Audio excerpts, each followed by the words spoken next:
On Christmas night, 1776, George Washington crossed the Delaware from the Pennsylvania shore, armed with Pennsylvania muskets, rifles, cannon, and courage, turning the tide of the Revolution. In the Civil War, as the fate of the American experiment hung in the balance, Pennsylvania sent her sons to the fight and forged the arsenal that ushered in a new birth of freedom. In World War II, Pennsylvania built the arsenal of democracy and helped America overwhelm tyranny with unmatched industrial might, single-handedly outproducing the combined Axis powers. Now, in an era of new threats, Pennsylvania is forging a new arsenal of freedom. Peace through strength. Welcome to the Pennsylvania Defense and Innovation Summit.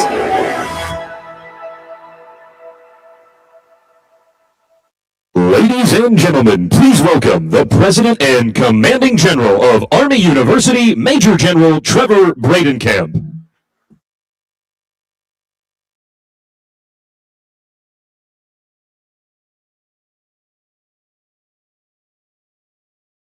Academia and government, good morning and welcome to Carlisle Barracks. I'm Major General Trevor Bradenkamp, the President and Commanding General of Army University, and on behalf of Army Secretary Dan Driscoll and Acting Chief of Staff General Chris Leve, along with the soldiers, civilians, and families of this post, it's my privilege to welcome you here today. Before we spend 2 days talking about the future of American defense, I would ask everyone to take a couple minutes to consider that you are sitting on ground that has been in the business of American defense longer than the nation itself. In 1757, at the height of the French and Indian War, the British Army built a post here at Carlisle Barracks. The Cumberland Valley that the barracks sits in was at the edge of the frontier at the time. British General John Forbes staged an army right here, and he cut a road across the mountains to the forks of the Ohio, the place we now call Pittsburgh. And marching with Forbes was a 26-year-old Virginia colonel named George Washington. Washington first saw this valley wearing the king's colors, but 20 years later, he was at war with the king, and this small British outpost that launched him against the French became a supply and manufacturing depot for the American Revolution. The Continental Congress needed cannon, muskets, and powder, made somewhere the British fleet could not reach, and so it chose this place. The soldiers called it Washingtonburg. Right here, because of the nearby Pine Grove Furnace and the fresh water from the Letort Creek, they cast cannon, repaired muskets, and made gunpowder. You could say Carlisle was the first arsenal of freedom. And if you were to walk a few hundred yards west of this building, you would find the proof. On the other side of our post stands a limestone powder magazine built in 1777 by Hessian prisoners captured at Trenton, the garrison Washington surprised at dawn after crossing the Delaware on Christmas night, 1776. It's the oldest standing structure in the United States Army, and we've kept it in very good shape. When the revolution ended, Carlisle stopped making weapons and started making soldiers. In fact, the first school of the American Army, the Artillery School and Laboratory, was resolved in Congress on 4 February 1778 and established here. In 1838, the Army opens its School of Cavalry and training the horsemen who rode west. Confederate cavalry burned the post in 1863 on their way to Gettysburg, but the Army rebuilt it. In 1920, the Medical Field Service School stood up here, and the medics it trained went ashore in Normandy and across the Pacific. Then in 1951, the United States Army War College arrived, and for the last 75 years, Carlisle has focused on developing strategic leaders. Each year, we educate the senior leaders of our military services and more than 70 allied and partner nations. Secretary of War Elihu Root founded the college in 1901 with a charge that still governs everything we do here. He said, and I quote, "Not to promote war, but to preserve peace through intelligent and adequate preparation to repel aggression." I know you didn't come here for a history lesson, but Pennsylvania's story is the story of American defense. The long rifles that held the frontier came out of the Lancaster gun shops. The Continental Navy was born on the Philadelphia waterfront. Bethlehem steel went into the hulls and guns of 2 world wars, and Scranton still forges artillery shells today. Letterkenny Army Depot, just 30 miles down the road, keeps the Patriot missiles ready to fight tonight. For nearly 270 years, when America needed to arm itself, it came to Pennsylvania. Now, the Secretary of War has given the entire department 3 plain objectives: restore the warrior ethos, rebuild our military, and reestablish deterrence. And the Secretary of the Army in Chief have said our Army will transform into a leaner, more lethal force by adapting how we fight, train, organize, and buy equipment. We cannot, however, transform alone. Rebuilding the arsenal takes the factories, the foundries, the shipyards, the laboratories, all enabled by unmatched American ingenuity. It's great to see that America has come to Pennsylvania again. Readiness to fight and win has been manufactured here since 1777. And in my humble opinion, it would be difficult to choose a more appropriate place than Carlisle Barracks. Thank you, and again, welcome. I'll now be followed by Congressman Perry, who represents this district.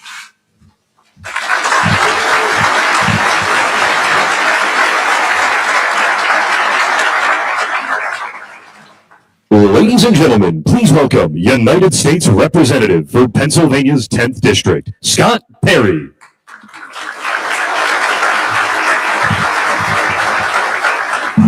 Hello, I'm an Army guy, so I got to say it. I'm a graduate of the War College, so please indulge me. It's great to be with you. Welcome. If you're not from Pennsylvania, welcome to Pennsylvania. We've got a huge we do much more than our part and what could be expected for the defense industrial base for our nation in Pennsylvania. You're going to see some of that stuff out here and around the grounds. Of course, you know, the Chinook is made here.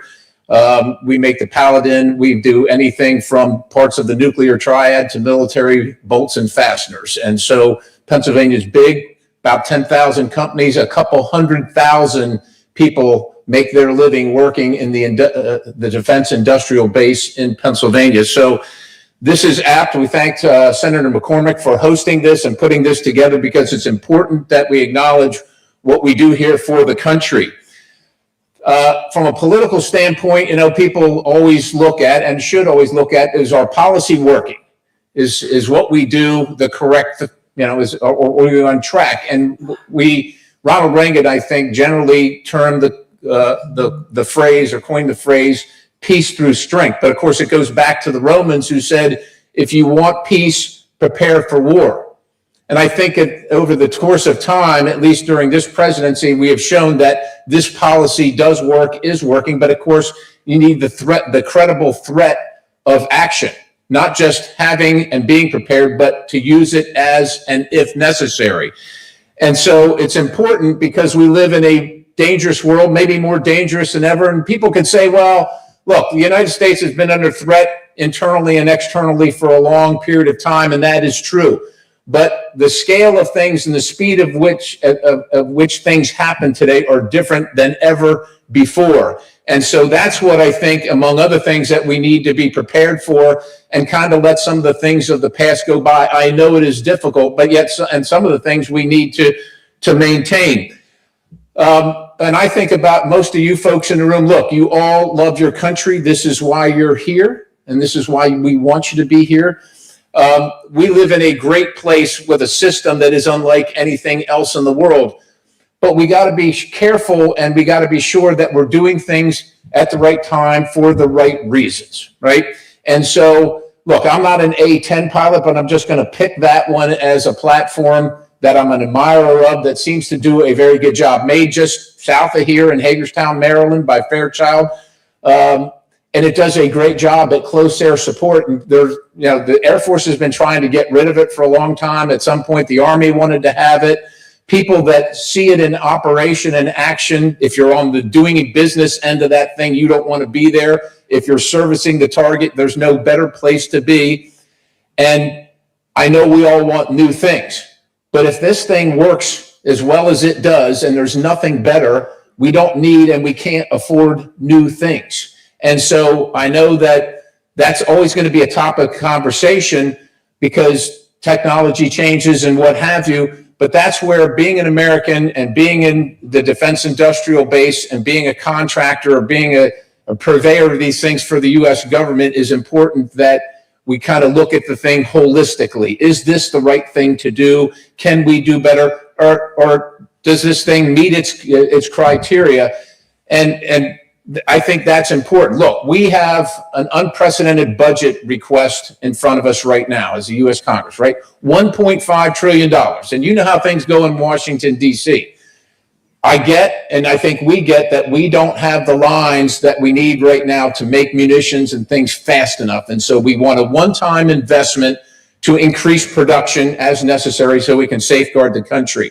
But as things go in Washington, D.C., once you set the new baseline, the next year you start at that baseline and keep going. And ladies and gentlemen, we can't afford that. Ever since I can remember, I mean, I graduated high school in 1980, so that's a long time ago now, and immediately joined the Army. And ever since I can remember, commanders all wearing stars and above that said that the national debt is a problem. It is one of the top national security threats, our national debt. And every single year, it continues to climb and continues to climb. And I work among people, they're great people, they're wonderful colleagues. And when it comes to defense spending, well, we all have to vote for that because we're all for the defense of the nation, and we are. But there's this unholy alliance that says, if you're going to spend more money on defense, we've got to spend more money on these other things. And no matter what the cost is, that's what we're going to do. Ladies and gentlemen, the political tides are changing a bit, as you can probably see, especially if you wore the uniform. There's concerns among elected members that people are elected now to positions and run our country, run our municipalities, who don't love our country, who don't. I think we just need to say it that way. Who don't believe in the system that we have. And so my message to you today is that you have, like Pennsylvania, you have an outsized voice because of what you do and what people perceive you do, and people respect you. When things are going the wrong way, when things need to be said, you can't just wait on the member of Congress to say it. You can't just wait on the elected official to say it. This is your country too. And I know that you love the country. That is why you're here. You love the system that we have. We want you to be successful. We want you to be profitable. We want you to take care of your employees. We want you to take care of our country in the things that you do. But if someone's doing something for the wrong reason, you too have a voice. And we all need to make sure our voice, we got one trip around this planet in our lifetime, one trip. So we all have to make it worth it. And so don't just count on members in political office to make the case for the things that you know are important, whether it's saving the A-10 or not, whether it's buying a new system, whether it's scrapping what we thought was going to happen and moving into new technology. You have a voice. Make sure it is for the right reasons. Make sure it is in keeping with the fact that you love all of your country and you want to do the best. We all need to do better. We all need to do more, and we all have to have a voice. I appreciate you coming today. I appreciate you being in Carlisle. This is a wonderful town. Senator McCormick has done a great job of putting a fantastic program together. And with that, I want to say that Senator McCormick is I think a sixth-generation Pennsylvania, graduated from Bloomsburg University. Like, if you read his resume, Senator McCormick has lived the American dream and embodied the American dream, attended the West Point, the U.S. Military Academy, got his doctorate from Princeton, I believe, went into industry, retired, well, left the Army as a captain, right? did his service with the 82nd Airborne in combat, and has come back to service as a United States Senator. So we have someone that understands every facet of what happens on this supply chain and in protecting our country, and we are blessed to have him. Would you please give a warm welcome to United States Senator Dave McCormick. Thank you.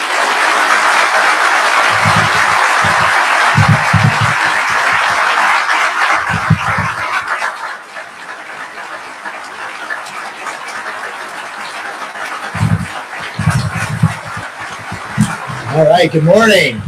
Thank you, Congressman, for that great introduction. General Bradenkamp, thank you. And thank you all for being here. What a great honor to have this terrific event and have it at the Army War College, which is a place that has played such a prominent role in America's history. And I want to welcome you all to the first ever Pennsylvania Defense and Innovation Summit. I really want to thank you for being here. Thank you.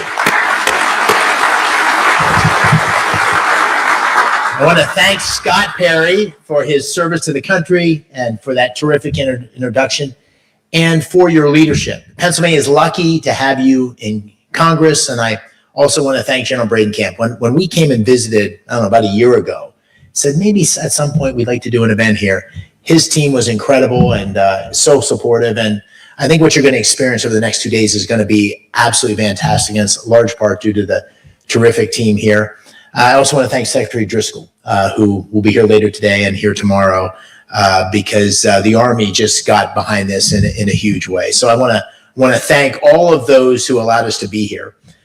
As the 9th senator in American history to graduate from West Point, I am particularly honored to host this event. But before we begin, I want to take a moment to recognize the tragic passing of my friend and colleague, Senator Lindsey Graham. Now, it's hard not to think of Lindsey when you're going to have a conference talking about, a summit talking about peace through strength. He was a good man and a good patriot, and he poured his heart into fighting for a strong military in which he had served and for keeping the American people free and safe. And we'll miss Lindsey's legendary wit, his infectious passion for causes greater than himself. And so my wife, Dean, and I want to ask you to join us in keeping his family and friends and staff in your thoughts and prayers. You know, we're also gathered at a moment of reflection on our nation's 250th anniversary of independence. And in a moment as consequential as any moment in American history and maybe in human history, for all of America's existence, Pennsylvania, for every one of those 250 years, Pennsylvania has been at the forefront of our nation's history, of our nation's industry, and of our nation's innovation. And this legacy includes the Carlisle Barracks, where the Continental Congress established an arsenal in 1776, as the general said. And General Washington's forces were here and in other places. And this building, Root Hall, honors the Secretary of War, Root, who founded the Army War College. The mission was to preserve peace by intelligent and adequate preparation to repel aggression. In other words, peace through strength. Peace through strength, that's the mission. And today, achieving President Trump's vision of peace through strength demands new players and new ways of doing business. And what I think you're going to see over the next 2 days is Pennsylvania can help show the way. And such radical new thinking has never been more needed in America's history, in the history of our military. China, Iran, Russia, North Korea, they all share one objective: a weakened United States. And they're actively working together toward that end. And meanwhile, we've got big changes. AI, autonomous systems, precision weapons, they're transforming. We see it on television every day. They're transforming warfare in ways that were unimaginable when I served in the 82nd Airborne Division 35 years ago in Operation Desert Storm. And yet our defense industry, our defense establishment has grown lethargic. And our definition of national security too narrow. We saw that during COVID. We were vulnerable and insecure because we thought about national security too narrowly. Now, President Trump, his team, Secretary Hegseth, many of the great people you're going to see over the next couple of days, they made enormous progress in cutting red tape, in rewarding speed, and in putting the warfighter first. Since January 2025, more than $34 billion in defense contracts and investment has flowed into Pennsylvania. And last year, Congress delivered $150 billion plus up and the first $1 trillion defense budget. But meeting this moment will require more. It will require industry, academia, and Congress to step up further. The defense industrial base extends far beyond a handful of primes to thousands of small and mid-sized manufacturers, the mines, the mills behind every weapon, and the depots, the repair lines, and the shipyards that keep them in the fight, including Philadelphia's, where a $5 billion investment from Hanwha is reviving American shipbuilding. Our future also includes, probably more than ever, emerging industries such as drones and robotics and autonomous systems. And Pennsylvania's nearly 1,000 space suppliers, along with the energy and data centers that power them. Leave out one piece, any one piece in that constellation, and we leave a hole in our defense. A lesson America learned during COVID, when we could not produce essential things, semiconductors, pharmaceuticals. Second, we need a new culture across our defense enterprise, one that takes risk, moves fast, learns from failure, and from our allies and our adversaries alike. One that embraces dual-use technologies from the commercial world. For years, the bureaucracy has rewarded risk aversion and process over production. And that must change. That is changing, but it needs to change faster. And finally, winning will require a broader team.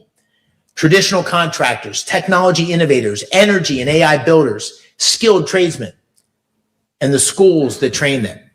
It's also going to require a whole of government effort, including agencies such as Commerce and the Export-Import Bank. It's like a symphony. And like any symphony, each group needs to play a different part, and the music only works when all the parts play together.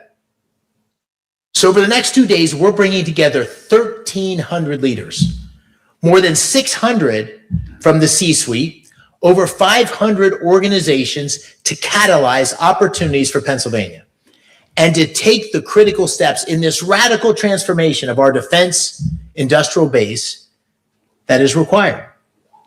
Today, you're going to hear some key leaders in this, Undersecretaries Emil Michael and Michael Duffy.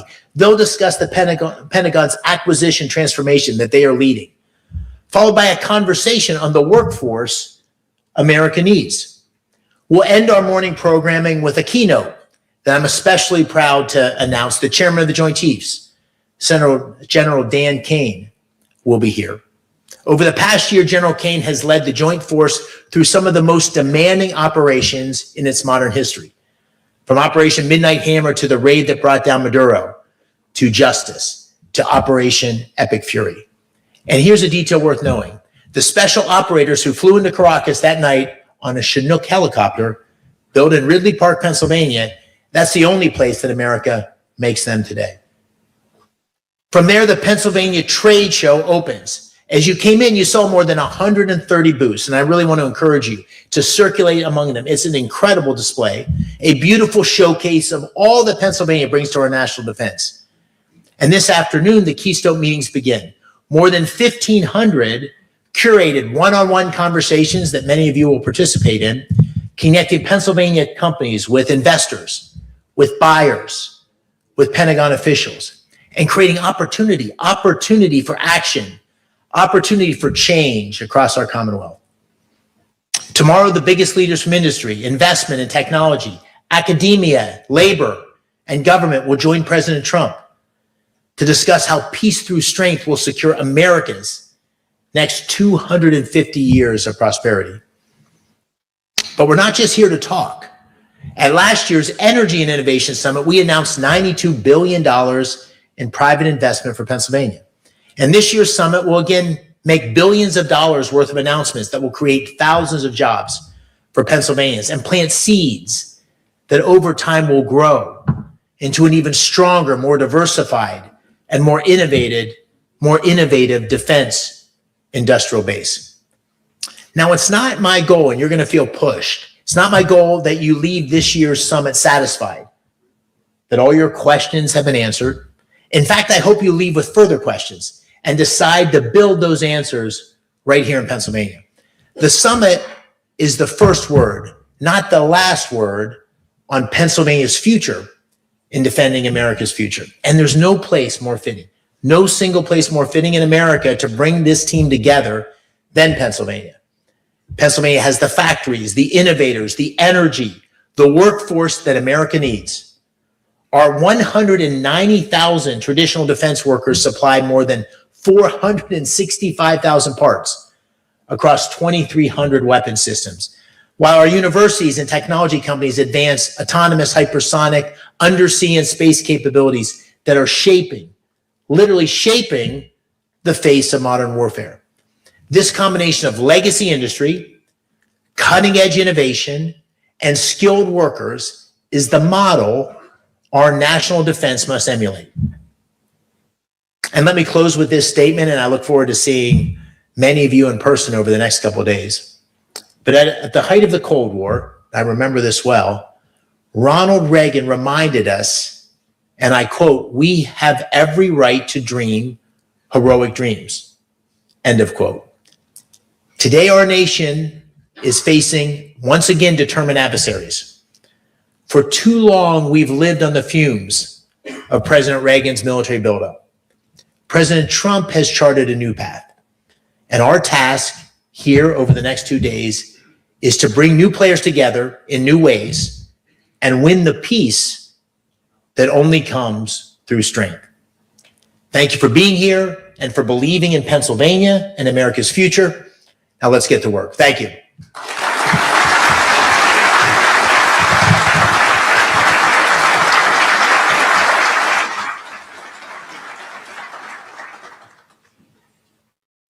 Midnight Hammer, a deliberate and precise strike against 3 Iranian nuclear facilities. The daring U.S. military raid to capture and extract Nicolas Maduro. Integrating complex air, ground, space, and maritime operations. U.S. forces striking over 3,000 targets, destroying 43 Iranian warships, all in just a matter of days. Our warfighters are leveraging a variety of advanced AI tools.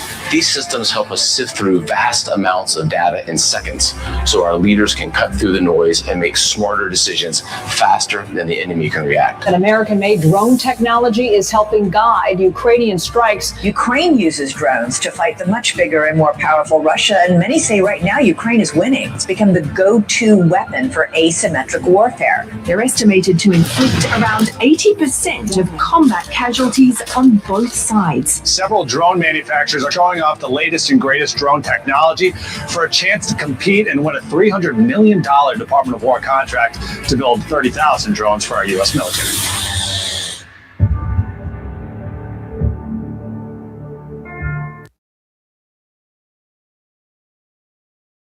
Gentlemen, please welcome our first panel, the Department of War Acquisition Transformation Update, with our moderator, Chancellor of the University of Pittsburgh, Joan Gable, and our panel, the Honorable Michael Duffy, Undersecretary of War for Acquisition and Sustainment, and the Honorable Emil Michael, Undersecretary of War for Research and Engineering.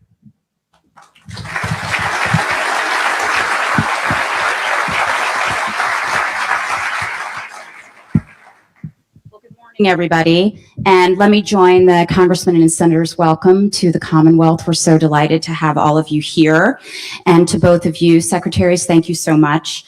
I am very honored to be joined by the Honorable Michael Duffy, who is the Undersecretary of War for Acquisition and Sustainment, and the Honorable Emil Michael, who's the Undersecretary of War for Research and Engineering. And we're here today to talk about acquisition reform in the context of the opening remarks that you heard, what it means for us to take what is actually a very technical topic and something we've been talking about for a very long time and think about what's happened in the last 18 months, or maybe even less, what's happened in the last week sometimes, depending on what we're discussing, so that we can think about national security at the pace of change, what it takes for us to refine our capacity, make the right investments, and move so that we have the strength that has been described so aptly by the opening speakers. I want to talk to both of the secretaries today about acquisition reform in the context of the subjects that won't be a surprise, I think, to anyone in the room: resources, technology, production and supply chain, the workforce, educational partners, and other perhaps non-traditional partners like industry partners that we may not have considered. But before we go into the detailed themes, I want to start with a landscape question for each of you. And I'll start with you, Secretary Duffy. As you think about your portfolio, could you just lay out for our audience what you think the key challenges are? Where are your friction points around acquisition reform? Well, thank you for the invitation to be here today. Thank you, Senator McCormick, for organizing this great event of patriots across Pennsylvania who are contributing to our national security through the Defense Industrial Base.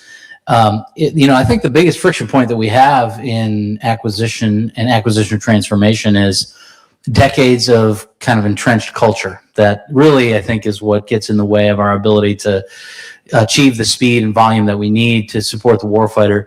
Once upon a time, deliberate and intentional and rigorous engineering to develop the world's most exquisite weapon systems was an asset for us. We could dominate the battlefield because nobody could compete with our ability to engineer these exquisite weapons. We're no longer in that global environment. We need to be able to operate with speed. We need to be able to understand how can we leverage the innovation, the scale, the research that is occurring outside the five walls of the Pentagon, and figure out how to bring that technology, that innovation, that capability through our acquisition system as frictionless as possible and deliver it in the hands of the warfighter. Secretary Michael, how does research and engineering define the challenge? What do you have in common with the way that Secretary Duffy laid it out, and where does it differ? We overlap a lot and partner a lot, where we're both trying to change the culture of the place from an acquisitions and testing and evaluation standpoint, and then simultaneously trying to bring in the new entrants, we call them neoprimes, those companies that are benefiting from this explosion in venture capital dollars and are building technology from a clean sheet of paper without sort of the sort of requirements-driven process. Instead of using that, they're using the common operational problem framework, what's the problem we're trying to solve at the department, and give us creative solutions to do that, which is much easier for them to then be inventive. And how to make them sort of work with us in an easier way with simpler contracts, simpler pathways to do testing, so that when they get through that gauntlet, so to speak, and they do that more quickly, then they're ready for a program of record for scaling on Mike's team. So that's how we work together, and that's some of the challenges we're trying to drive. That sounds like a plan. So one of the first barriers that we would automatically default to, and that we heard in the opening remarks, was around resources and budget and thinking about investment. I want to share some facts with the audience that I think some of them may be more familiar with than others. So internally within Pennsylvania, there have already been some pretty significant investments. We heard about a few of them already. I'll add a couple more, 18 million through the Defense Production Act in different industries across microelectronics, machining systems, batteries, and others. We've seen an investment in the steel industry through Elwood Quality Steels to accelerate metal certification, 300 million to Chemring for pyrophoric countermeasures. Similarly, the industrial base in Pennsylvania has made its own internal investment of about 5.3 billion in its own processes and modernization. 9,100 jobs have come out of that. Lots of wins there, but it reflects strategy. So when we go to Congress and we seek 1.5 trillion in budget, can you walk us through what that looks like in terms of Pennsylvania industries pivoting to meet that moment, meet that strategy, look at the long range competition, and what it means for you as you look at transforming acquisition? So I'll start with you, Secretary Duffy. Yes, excellent. Thank you. I think, first of all, I think we made great progress already at the department in terms of encouraging and working with and partnering with industry to create the industrial growth that we need. And I'll just tell a quick story. Some of you may be familiar with earlier this year, under the leadership of Deputy Secretary Feinberg and in partnership with Undersecretary Michael, we transformed how we think about doing business with, in particular, the munitions industrial base. And we took an already existing authority, the multi-year procurement authority, I'm sure many of you are familiar with, that allows the department to enter into a contract that extends beyond the single year budget cycle. In this case, 5 or 7 year contracts. And as a result of that, we provided a certain demand signal to industry that then incentivized Lockheed Martin, Raytheon, and some of the new entrants to make significant investments up to the amount of $25 billion. Now that's $25 billion of self-investment from industry in order to triple or quadruple the production capacity of our Patriots and our THAADs and the most sought after weapons in the world. I think so. That is sort of the foundation of how do we structure our partnership with industry to create the speed and volume and growth that we need. But we do need resources. We as part of that deal, we agreed to buy 7 years worth of Patriots at $2,000 per year. We have to lay the foundation to pay for those things. We kept unit costs low. We asked industry to pay the CapEx in order to get to that level. But the global environment now demands that we produce at this scale, at this speed, at this volume. And so I think in order to ensure that we're preparing the warfighter to be able to prevail, we need to ensure that we've got those resources available to follow through on those purchases. So following up on that, Secretary Michael, when you think about from a technology standpoint that we're ready and that we're making a long play so that industry knows how to pivot and where to move, but we're also shifting, as we've already heard to a certain degree, from exquisite capabilities into a more affordable, longer term mass. Can you talk about how historic investments like this intersect with your strategy?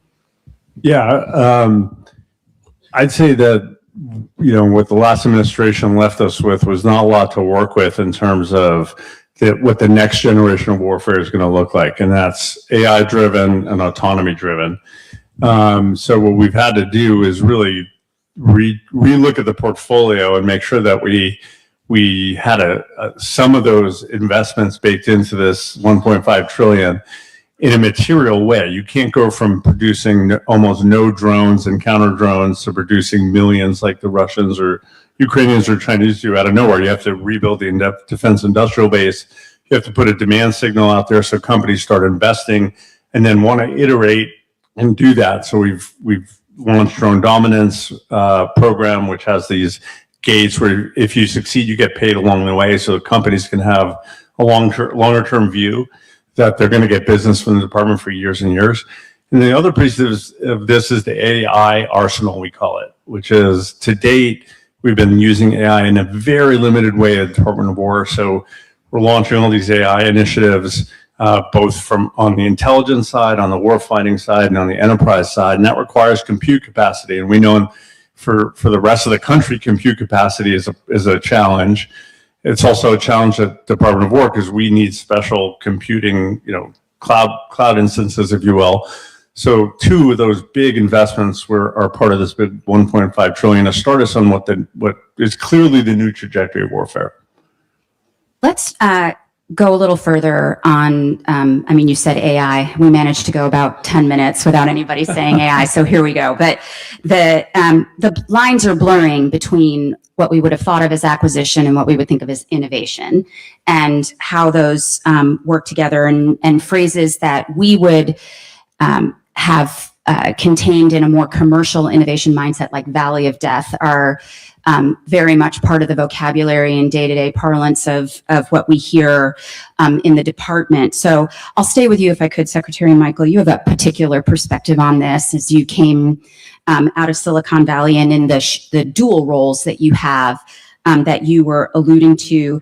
How do we get the innovation ecosystem? How do we get through the Valley of Death so that the industrial base knows where it's going, that we have the most promising technology and the real capability. How do we work together to make that happen? So it took us 11 minutes to say Valley of Death. So it's for AI, 11 minutes for Valley of Death. What we did is we reorganized what we call the innovation ecosystem. So inside of R&E right now, we have the Defense Innovation Unit, AppFit, the SIBR-SITR program, the Office of Strategic Capital. So each of those funding vehicles are for a different life stage in the company. That might be bidding, for business with the department. So whether they're a startup and they just have a white paper, or they have a prototype, or they're in test evaluation phase, or they're in scaling phase, we have a way to finance them if they're producing what we want. And what's different is that all those things are aligned in one place now, and then we bring the services into each of those processes in the first instance, so that they can see what's coming in the pipeline, and therefore it's more easy to transition. So we think we've almost eliminated the Valley of Death. And you look at companies like Saronic that started out as a DIU program that are now being used in theater in Iran. You see companies like Castilian that started a SIBR-SITR program getting huge orders for the department just a few years later. So we think we're crunching that time frame down pretty significantly. I want to ask one follow-up question. I've heard you give remarks before where you talk about the individual innovator. And I want to make sure we talk about that person too, and the frustration of no that you've referred to before, and how the ecosystem that you're describing can maximize the individual innovator's creativity. I think I meant the individual company, or I don't know if I meant the individual, but the point there is that one of the things that's frustrating, whether you're a commercial business or you're trying to sell Defense Department, is you could get strung along. I love you, man. Your product's great. So-and-so general likes it. This command likes it. And we're a department of 3.5 million people, right? So I've really, having been an entrepreneur, feel that you want to get true, no BS advice. So I try to do what I call fast yeses and fast nos. If this is working, I want to get them to the right place fast. If it's not, I don't think it's appropriate for the department at this stage, or because we don't have a need. I want to tell them that and give them the feedback quicker, so they go back and rejigger whatever they're doing for the right thing. Or else some of these companies spend years working on something that's not going to work eventually, and they waste a lot of money, and that discourages more capital from coming into the system. So that's the philosophy on that. That intersection between reframing the system and also the reality of the people behind the system, I think, is an important thing for us to talk about. Secretary Duffy, once we fix the Valley of Death, traverse the Valley of Death, I'm not even sure what the right verb is there, but and we've got a proven technology, or we've expanded capacity, where do you think we have the best opportunity to move it into production, ultimately in the hands of the warfighters and the people who need it? Well, that's the next necessity, right? And it's more complex than I think meets the eye, in terms of when we identify technology that Emil's team has either scouted or developed, since he oversees the labs across the department as well.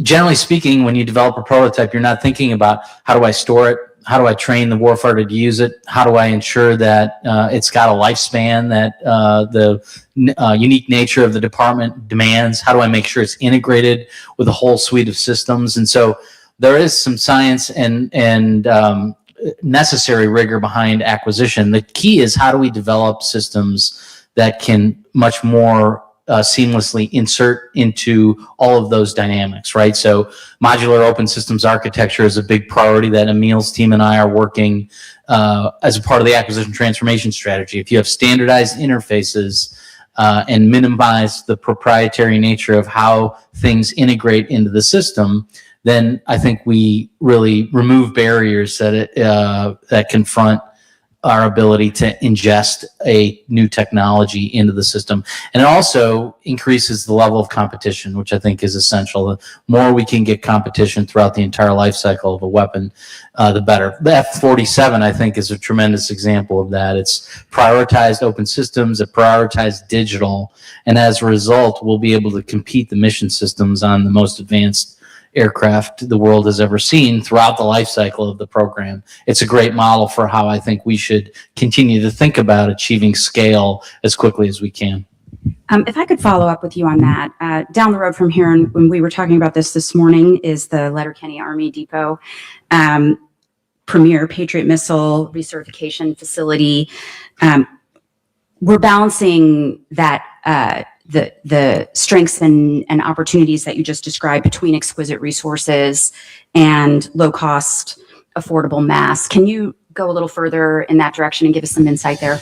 Yeah, I mean, there's no competing against the superiority of American weapons. I recently took the foreign military sales portfolio as part of my responsibilities, and it's clear that everyone across the world wants our weapon systems. They're the best, but they're costly and they're low volume, and we're in an environment that also demands effective cost-kill ratios and effective and large volumes.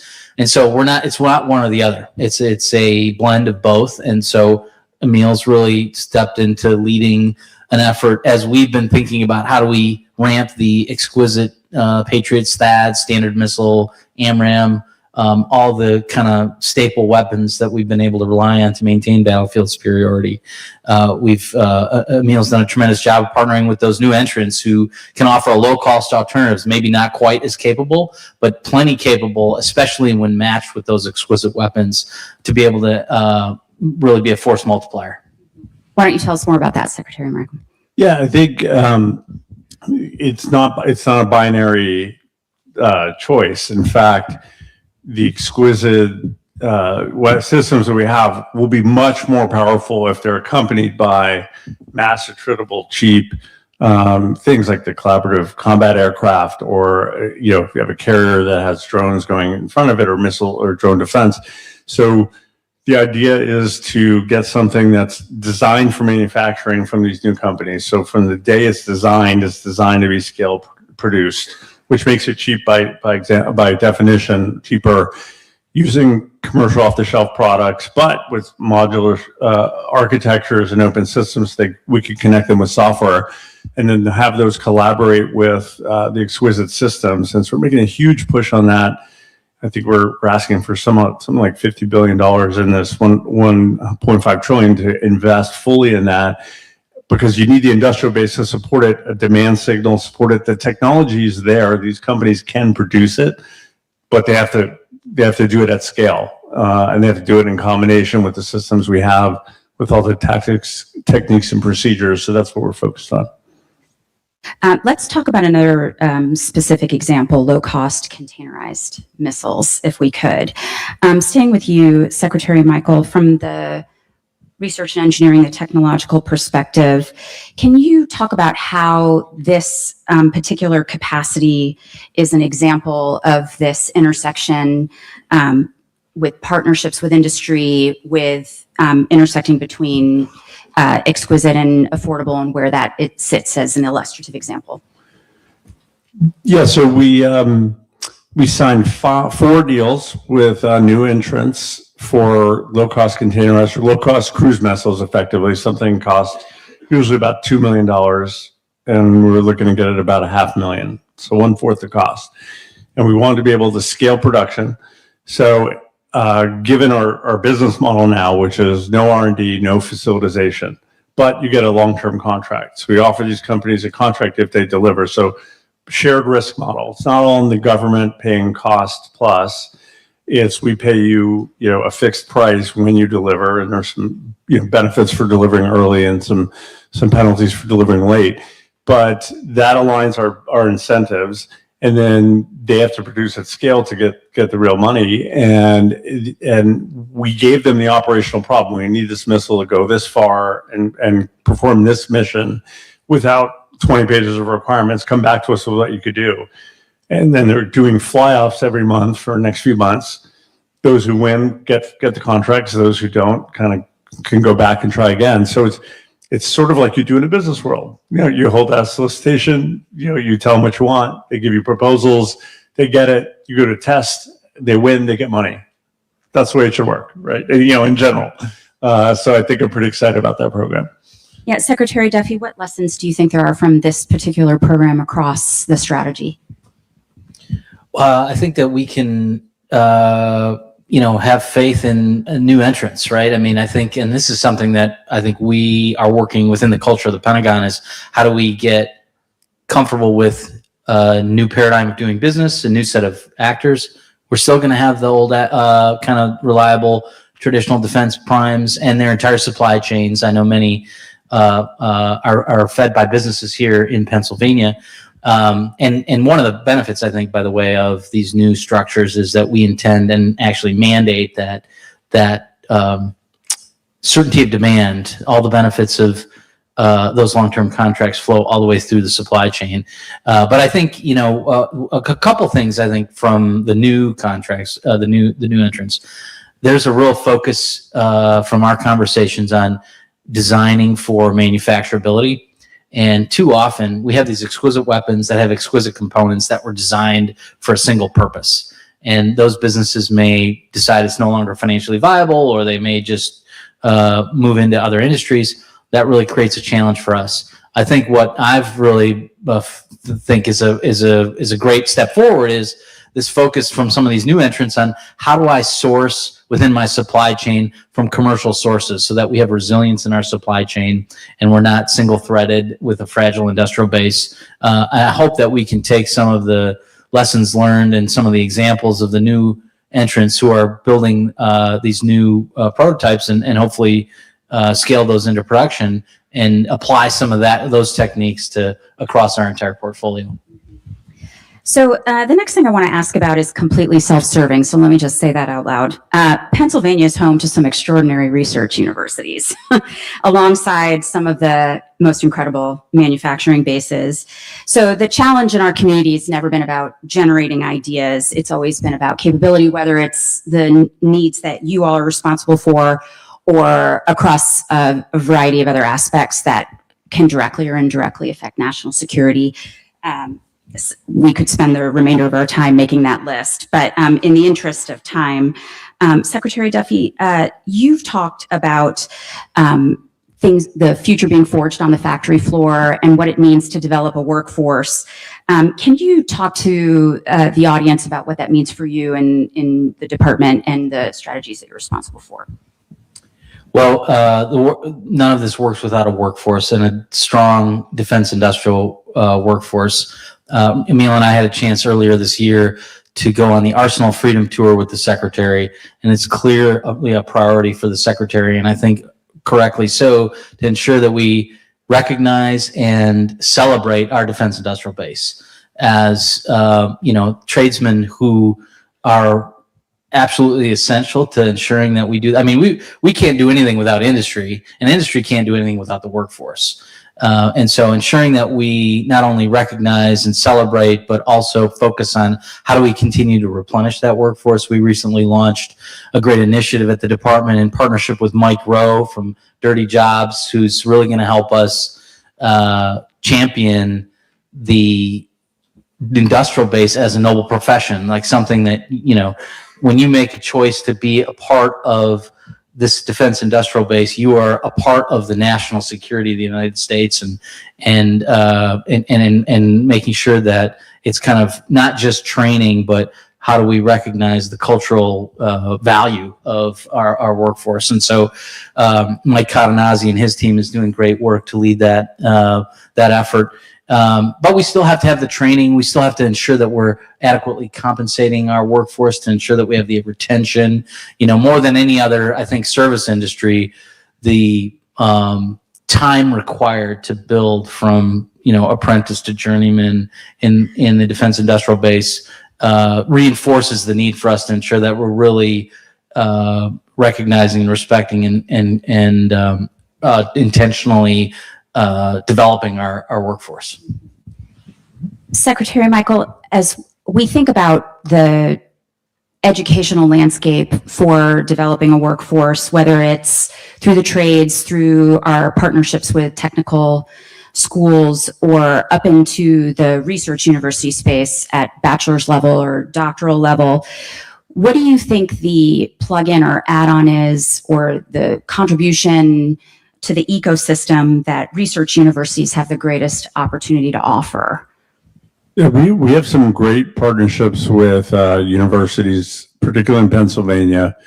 CMU and Pitt have been excellent partners for us. CMU's focus on robotics and AI has been really tremendous, and I'm hoping to get more of that support in the coming years as this autonomous AI revolution happens.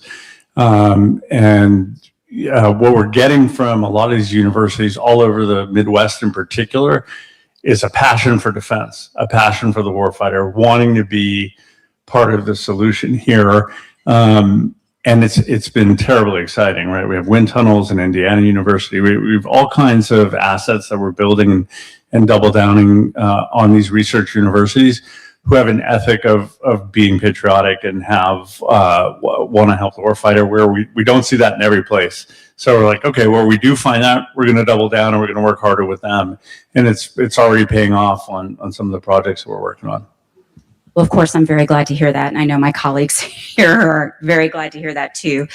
I think that when we talk about the transformation and acquisition, we can get very technical. The subject lends itself to very specific attributes along from the idea to the capacity. As you all have been in the mix in this evolution at very rapid pace, I would be very interested to hear from each of you on what you think has been the biggest change in the last 18 months with the advent of a variety of executive orders, with a change in focus on budget, the way you've reframed your teams internally that you've described to us. What do you think is working best as we try to get towards an actually transformative mindset on acquisition? And whoever would like to go first. I'll go ahead and start. Well, first of all, I think the biggest change is the speed of change. Like that's constantly what I hear across the board is never seen this much rapid change in government.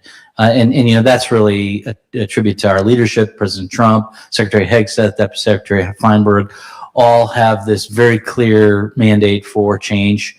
I like to talk about how we have, at least in the acquisition side, we have agreement across both sides of the aisle, both sides of Pennsylvania Avenue, both sides of the Potomac, the Pentagon, the White House, the Congress, and bipartisan agreement on the need for change in this realm. And so that creates an environment where I think there's not only a license, but a mandate for us to move fast. I think, you know, a lot of the great work that Emil is doing with bringing AI to the workforce. I mean, before he started, we had like 40,000 unique users for artificial intelligence. Now we have over 1 million in the department. And that's just at the front end of what we can really do across the department. And I do think also kind of having this much more direct, engaged partnership with industry. What industry tells us is we've never had this level, this cadence of engagement with the department leadership, Deputy Secretary Feinberg, myself, Emil. The only way for us to get this done is communication. You said it right there. It was a very complex environment that we're working in, and the only way for us to kind of level set what expectations are and move fast is if we have that level of engagement and cooperation. You know, both sides play their natural part. It doesn't mean there aren't direct, difficult conversations. There are, but we're having the conversation, and I think as a result of that, we're moving things forward very quickly. How about you, Secretary Michael? I would add that most things are downstream of culture in a bureaucracy this big, but the president, secretary, deputy, like Mike was saying, extreme bias for action. You know, that bias for action means every day we wake up, there might be a new executive order or a secretary memo, but either way, we're talking to some CEO, we're walking the halls of some manufacturing plant, we're talking to universities. or the labs. We're out there on the test ranges. We're constantly moving the ball forward every day, and we do it together. I mean, the teamwork, typically you don't see that in the department of this thing. People are a little turf oriented or whatever. Mike and I talk every day. My colleagues and I talk every day. We're trying to figure out how to best handle the volume of workloads so that when we leave this department, we've left it 10 times better than when we found it, not just incrementally better. So we're really trying to be step function change in what we're doing and doing it with urgency and speed. And we may make some mistakes, but it's a lot of fun working with this crew at that pace. So in this audience, in this room, and also watching on the stream, are the partners that you've been describing that you're engaged with. So as fast as things have moved and as much progress as you've made, there are still points of friction and challenges to overcome. What would you want your partners to know about how they can be advocates for you? I'll start with you, Secretary Michael, for what you're trying to accomplish. How can this set of stakeholders help you overcome? Well, this budget ask, which is separated into two pieces, is the base budget, and then this reconciliation piece, which is the one-time thing, which will allow us to do these larger investments in munitions, where we were left with sort of an industrial base that wasn't producing as much as we needed. We hadn't had an AI arsenal. We hadn't had a drone and unmanned strategy. So to get all those things kickstarted, we need that extra budget. But along with that comes, a fair request for discipline in the department. So we've gone through, found $100 billion in cuts. We're constantly trying to cut unnecessary things because the country can't afford infinite debt, and we want to be efficient so that we're being considerate of the taxpayer. But we do have to ensure we maintain our military superiority because our economic prosperity is downstream of that. So that's what I'd say. If anyone in the room could help with that, talk to your senator or congressman. We'd appreciate it. Well, I think, this is working in the department has been, as tremendous honor. One of the largest command and control style organizations, the largest command and control style organization in the world. But I think what we're coming to realize is that the only way to drive the change and to achieve the pace that we need is delegation and flexibility. And we're trying to do that in the reforms that we are introducing within the acquisition workforce. We recently transitioned the program executive officer, the PEO, to the portfolio acquisition executive, PAE. And not just a name change, but how do we empower that PAE as the singular accountable official to deliver the capability we need on the schedule and ensure they're managing cost and giving them the tools, including accountable workforce that's answerable to them and their goals. I think that's also true in the industrial base, right? We want to trust and empower the industrial base to do what we can't do within the department, which is innovate. It's sort of our greatest strength geoeconomically is our innovation, our economic might, our ingenuity. And so, the only way to achieve this level of change, I think, is for us to all be self-directive, to recognize we're all aligned to a common goal. Of course, we need to provide some parameters of what we need, but we want industry to be as engaged as developing the solution as they can. It will just multiply our ability to achieve the level of speed and volume we need for the warfighter. Well, I think you have pretty obvious evidence of engagement simply by the participation today. So if I were to follow up on that, Secretary Duffy, if this works and we're looking 1 year down the road, 3 or 5 years, sort of quick, relatively quick, mid and long, what would you see in place or evolving?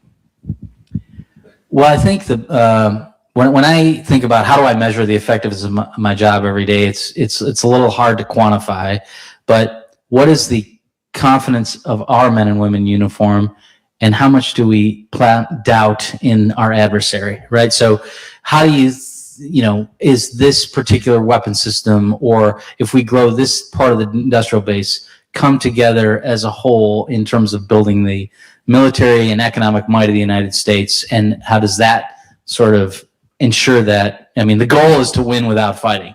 How do we kind of ensure that our adversaries think twice about whether or not they want to engage with us? And so what does that look like 3 to 5 years from now? I think it's a robust industrial base. I think the industrial base is a strategic national asset that our adversaries certainly are aware of how strong we are, and focusing on developing that to a place where it can provide the joint force of the future and replenish that joint force at the pace that we need, I think can in and of itself be the deterrent that we need to ensure that we're protecting U.S. interests and maintaining battlefield superiority for our warfighter. Do you see ongoing organizational changes like the one you described, moving to a portfolio mindset or different demand signals? Absolutely. Portfolio is really the focus of how we're trying to transform, not only to ensure that we're equipping an executive like the portfolio acquisition executive with the tools that they need in order to make as seamless a process as possible to identify a need, to acquire that, and to deliver it into the hands of the warfighter, but how do we establish what we need? And so we're trying to look at it from a portfolio perspective. If we take a kill chain and we analyze what tasks are required in order to ensure that we defeat enemy air defense radar, what are the systems that we need in order to ensure that each increment of that kill chain is effective, and do we have enough of those? And so that's really driving internally, how do we define where we have needs in the joint force and how we communicate that need to industry so they can help us in the most cost-effective and rapid way provide that capability to the warfighter. Thank you. Secretary Merkel, how about you? Short, mid, long? When I took this job over, a year and a few months ago, it felt like, at least in R&E in my world, we were running a peacetime science fair. So, and we're definitely in a mode of we have to have a wartime footing given the conflicts in the world and given sort of the arsenal that was handed to us and the dramatic changes that are happening in the technology landscape. So trying to, in a year, I think we've done a good job saying it's like at least a wartime science fair. Now I have to have it be a wartime sort of production lab, if you will, in a year. And then by the end of this, I think that if all the partners we have with R&E are really thinking about what they're doing today and how it translates to the warfighter, that may be a few years away, 5 years away from DARPA.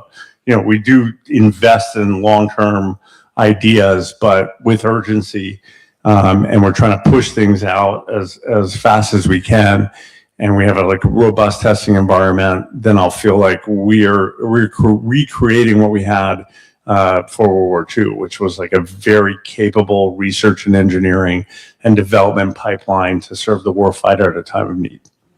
That actually is a great segue, unplanned, into my last question, which is when we think about what comes as a consequence of a very robust reframe of an innovation ecosystem, a new strategy on the components and total pipeline around acquisition, there are other benefits, other industrial benefits, other commercial benefits. There can be health science benefits that a successful meeting of this moment and protecting our national security, if it traverses the valley of death, if it actually that was twice, it took me another half an hour, so I don't know if I get points for that, but is likely to create a broader innovation ecosystem, period.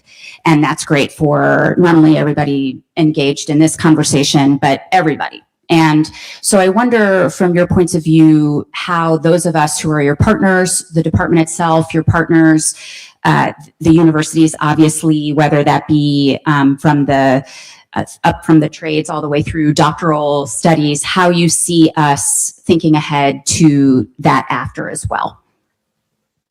I think there's no doubt that the defense industrial base and the industrial base overlap significantly. You can think about batteries, something as simple as batteries that we've outsourced to a large degree to China. When we redomesticate those, that should have domestic benefits and defense benefits. and the research and engineering and certainly the procurement and all the things that we do to be able to produce those things in this country should benefit both parts of the economy. AI is going to benefit both parts of these economies. So robotics will benefit both. So I do think it's sort of self-evident that if we succeed, that's going to give the nation more industrial capacity, less reliance on adversarial supply chains, and we'll just be more self-sufficient in the areas we need to be. And that's been one of the sort of legacy problems we've been trying to solve pretty urgently for 20 years now. But we're finally, for example, closed five or six critical minerals deals along with Mike's team to ensure that we have friendly supply chains on those. And those things people weren't thinking about those a few years ago at all. When the senator gave his opening remarks, Secretary Duffy talked about some of the lessons from COVID in this space. How does this look from your vantage point? Well, I think it's a recognition of the fragility of our defense industrial base, and I think that we're still in many ways recovering from the impacts of that on the industrial base. But I think it actually reinforces the need, to Emil's answer to your last question. We're intentional about our desire to pursue commercial solutions, and I'll refer back to my comment about designing for manufacturability. It's really designing for resilience and ensuring that we have, I think if we can draw from commercial supply chains more so, we'll have a much more resilient industrial base. Just from a cost standpoint, from a speed standpoint, the Department of War is no longer the market influencer it once was. That's a testament to the great progress we've made in the commercial industry. And so I think now we are learning, how do we do a better job of leveraging what's going on outside of our control and introducing that as a capability for the warfighter. I want to thank both of our secretaries for their leadership, for the transformation in acquisition and beyond that they've described, and wish them Godspeed in their endeavors. So thank you very much. Thank you. Thank you.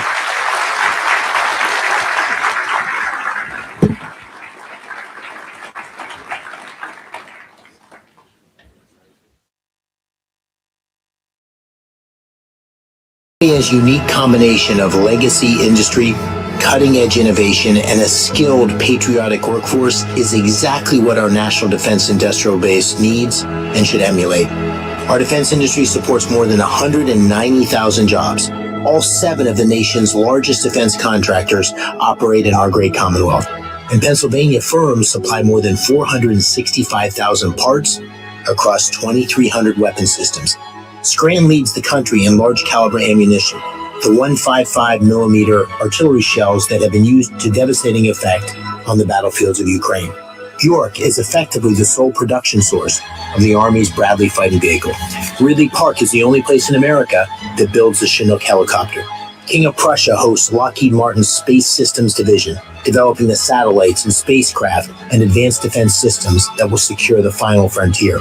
North Central Pennsylvania is the powdered metal capital of the world, producing roughly 40% of the globe's powdered metal parts.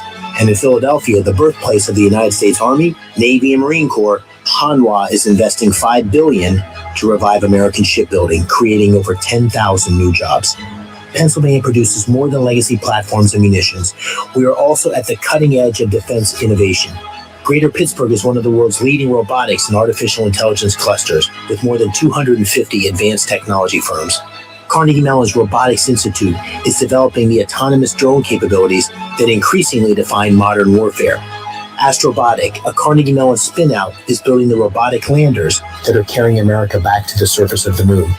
Penn State's Applied Research Laboratory, a trusted partner of the United States Navy for 8 decades, is developing the hypersonic and undersea warfare technologies that increasingly define modern warfare. And the Bettis Laboratory in Western Pennsylvania designs the nuclear reactors that power our entire submarine fleet. And our Army depots, Toby Hanna and Letterkenny, keep our forces equipped and ready every single day. It will take a team of industry, labor, and innovation to keep America safe for another 250 years. And here in Pennsylvania, we have that team.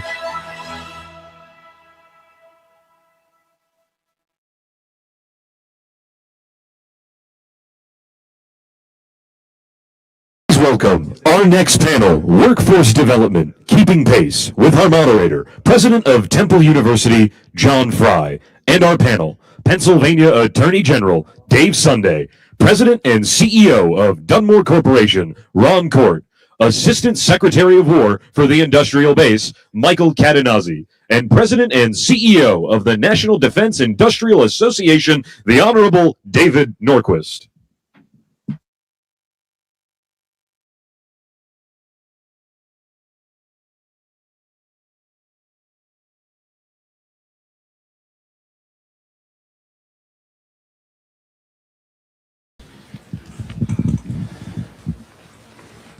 Good morning, everyone. It's great to be here. I want to thank Senator McCormick and his great team for bringing us all together for what I know are going to be 2 days of wonderful conversations and presentations. We have a great panel here today, and maybe I'll just take a minute to sort of set this up, and then we'll go right into the Q&A. So the surge in defense spending and the growth of related sectors like maritime are boosting demand for a wide range of occupations and skills and requiring new types of partnerships between industrial and tech companies on one hand and universities, community colleges, and skills providers on the other. And so when I think of it from a Temple University perspective, we're attempting to respond to this demand on multiple fronts. We're working to develop talent partnership agreements with major companies and defense installations, ensuring, and this is really important, that the degrees that we offer actually match the needs that are coming from business. And then finding new ways to partner with universities, high schools, voc techs, career technical education programs to create meaningful talent pipelines to ensure that these students who are graduating have careers where there's real economic mobility and they can really do something for our society. So that's what we're talking about here, are these talent pipelines and how we meet the needs of the companies and the industries that we'll be talking about today. So what I want to do is start with Assistant Secretary Cadenazzi. Thanks for being with us today. Pleasure. And you've said that scaling ambitions are illusory without access to raw materials. I guess the same could be said for skilled labor. So how does industrial-based policy measure workforce as a component of surge capacity?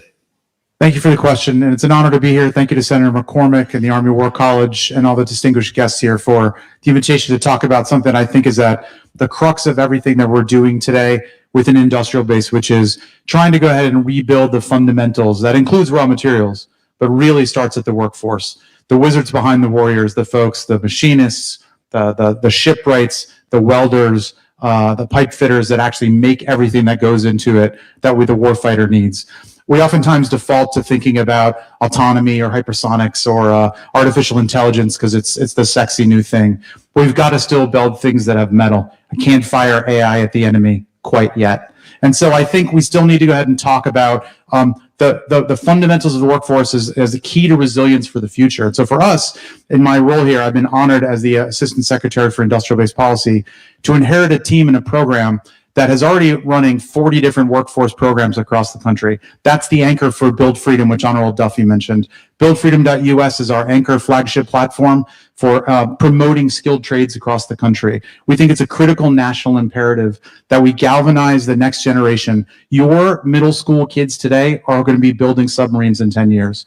We need to get them excited in elementary school, in middle school, and in high school, and thinking about these careers and these trades. And we've got a great partner in Mike Rowe, MicroWorks, where we've given $10 million to launch this campaign. But it's not just about PR.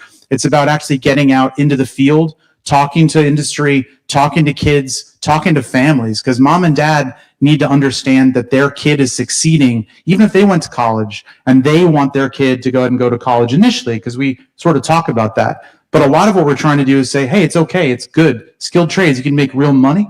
It's an incredible opportunity. You have a stable job, incredible demand, a lot of times AI-proof jobs, which we're really excited about. And it may not be the path for everyone to go ahead and do that, and that's fine. It may not be the path to serve on active duty in the military or to serve as a government employee. but there is a chance to serve through the defense industrial base as a skilled tradesperson. And we are super excited to be promoting this as we go from 40 workforce programs to 70 all across the country. And we're looking for you to come to us and tell us what you need, what skills, what locations, where and how do we drive this. And we're thrilled to be partnered with groups like NDIA and others in time and David's team to talk about how to get the message out and build this next wave of excitement about these skilled trades for the future. So that's also a cultural challenge. I mean, we've been telling kids for generations that go to college, and now you're making the pitch to say, well, that's one option, but there are other options as well.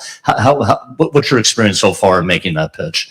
So I think it's actually incredible, the success of the workforce programs we've had from Honolulu Community College, where we established the first machine skills trade program since the 1970s, to Danville, Virginia, where we're doing welding for the Maritime Industrial Base, from the Gulf Coast up to Michigan, to New England, to Seattle.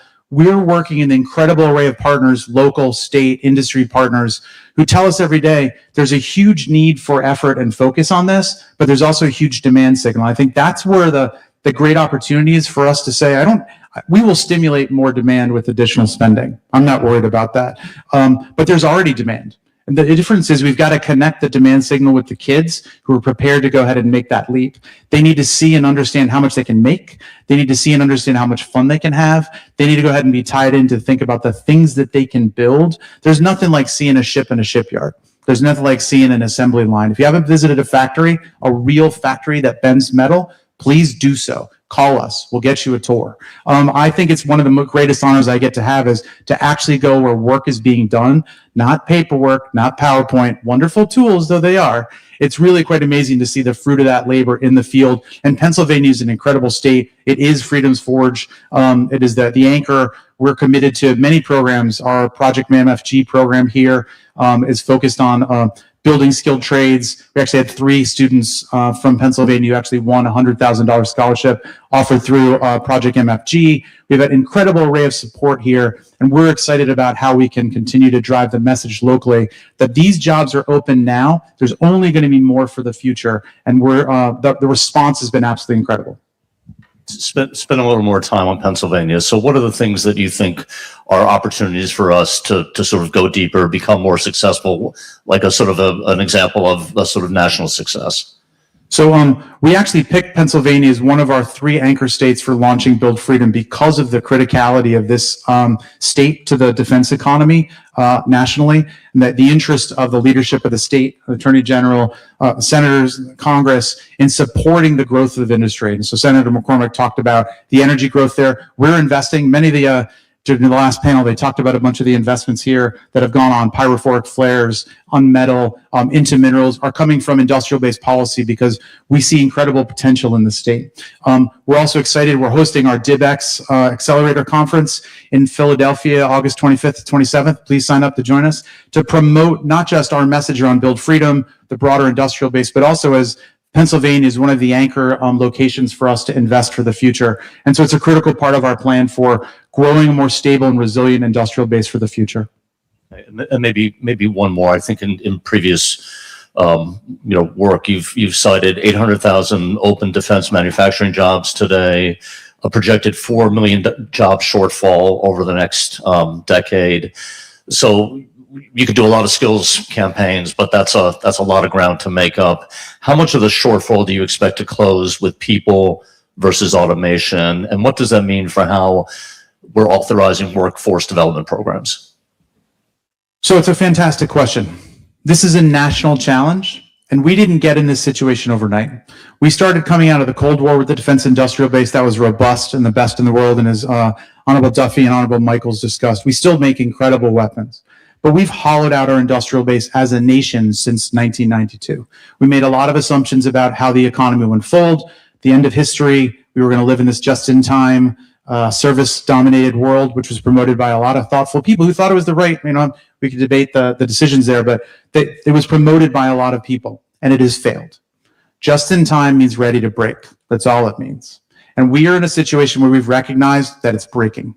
And so for us, We want to set the ship forward, and I think under the president's leadership, under the leadership of the administration, acquisition transformation, we have an opportunity to set the course for the future, which says these are major challenges. We're going to invest in it. We're not going to shy away from the difficulty in doing it or the scale of the challenge. And I think you laid out exactly millions of jobs, and whether it's 2 or 4, it's a lot. We need to start now and digging away. I don't think I have a metric for how many more people will get in over the next 2 or 3 years. We're going to work on that here shortly. I think we can expect to see hundreds of thousands of new positions coming available and hundreds of thousands of new connections into those jobs. The real measure is going to be over the course of a decade. If the subsequent administrations and Congresses continue to believe that this is a national imperative, we want to make the case that it must be. That's going to come from us to some degree now, but we need to set the course so that the country actually gets on board and supports this long after I'm departed this job. Thank you so much. Thank you. Appreciate that.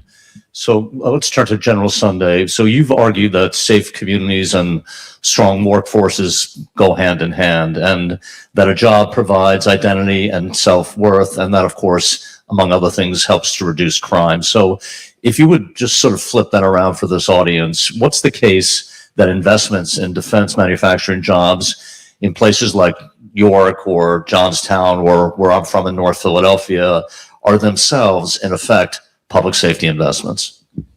So first of all, it's an honor to be here. And again, thank you, Senator McCormick, for putting this on.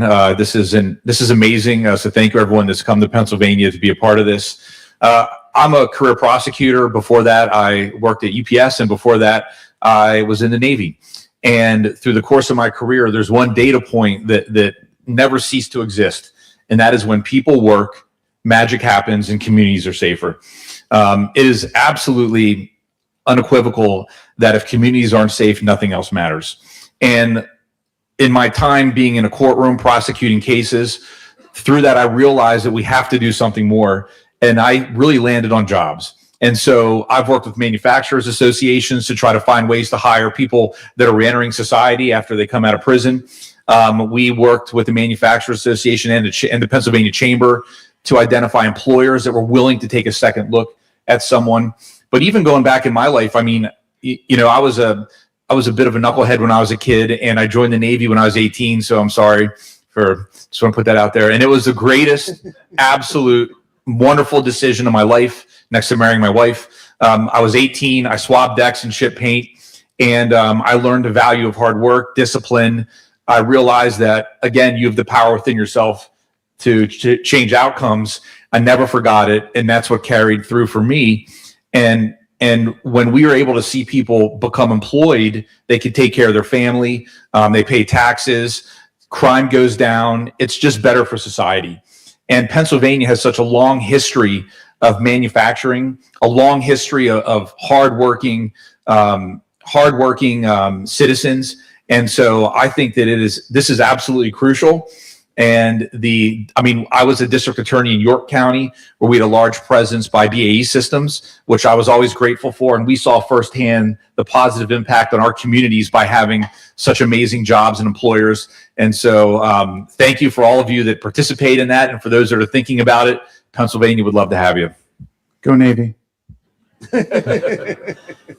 So you mentioned that you joined the Navy and that experience changed your life, and thanks for your service. So Pennsylvania has one of the largest veteran populations in the United States, yet many transitioning service members leave the Commonwealth. You know, what can we do to maintain and retain that talent here in our shipyards and our arsenals and other places? So the first thing I want to say is this, that when I got home from the Navy in 1999, I started at community college, and Harrisburg Area Community College welcomed me with open arms. I came literally right off of deployment into a classroom, and they had such an important system in place to support returning veterans. They made me feel welcome. I mean, a lot of returning veterans don't know how to study. I mean, you know, you study for other things in the military, but you may not be able to sit in a classroom.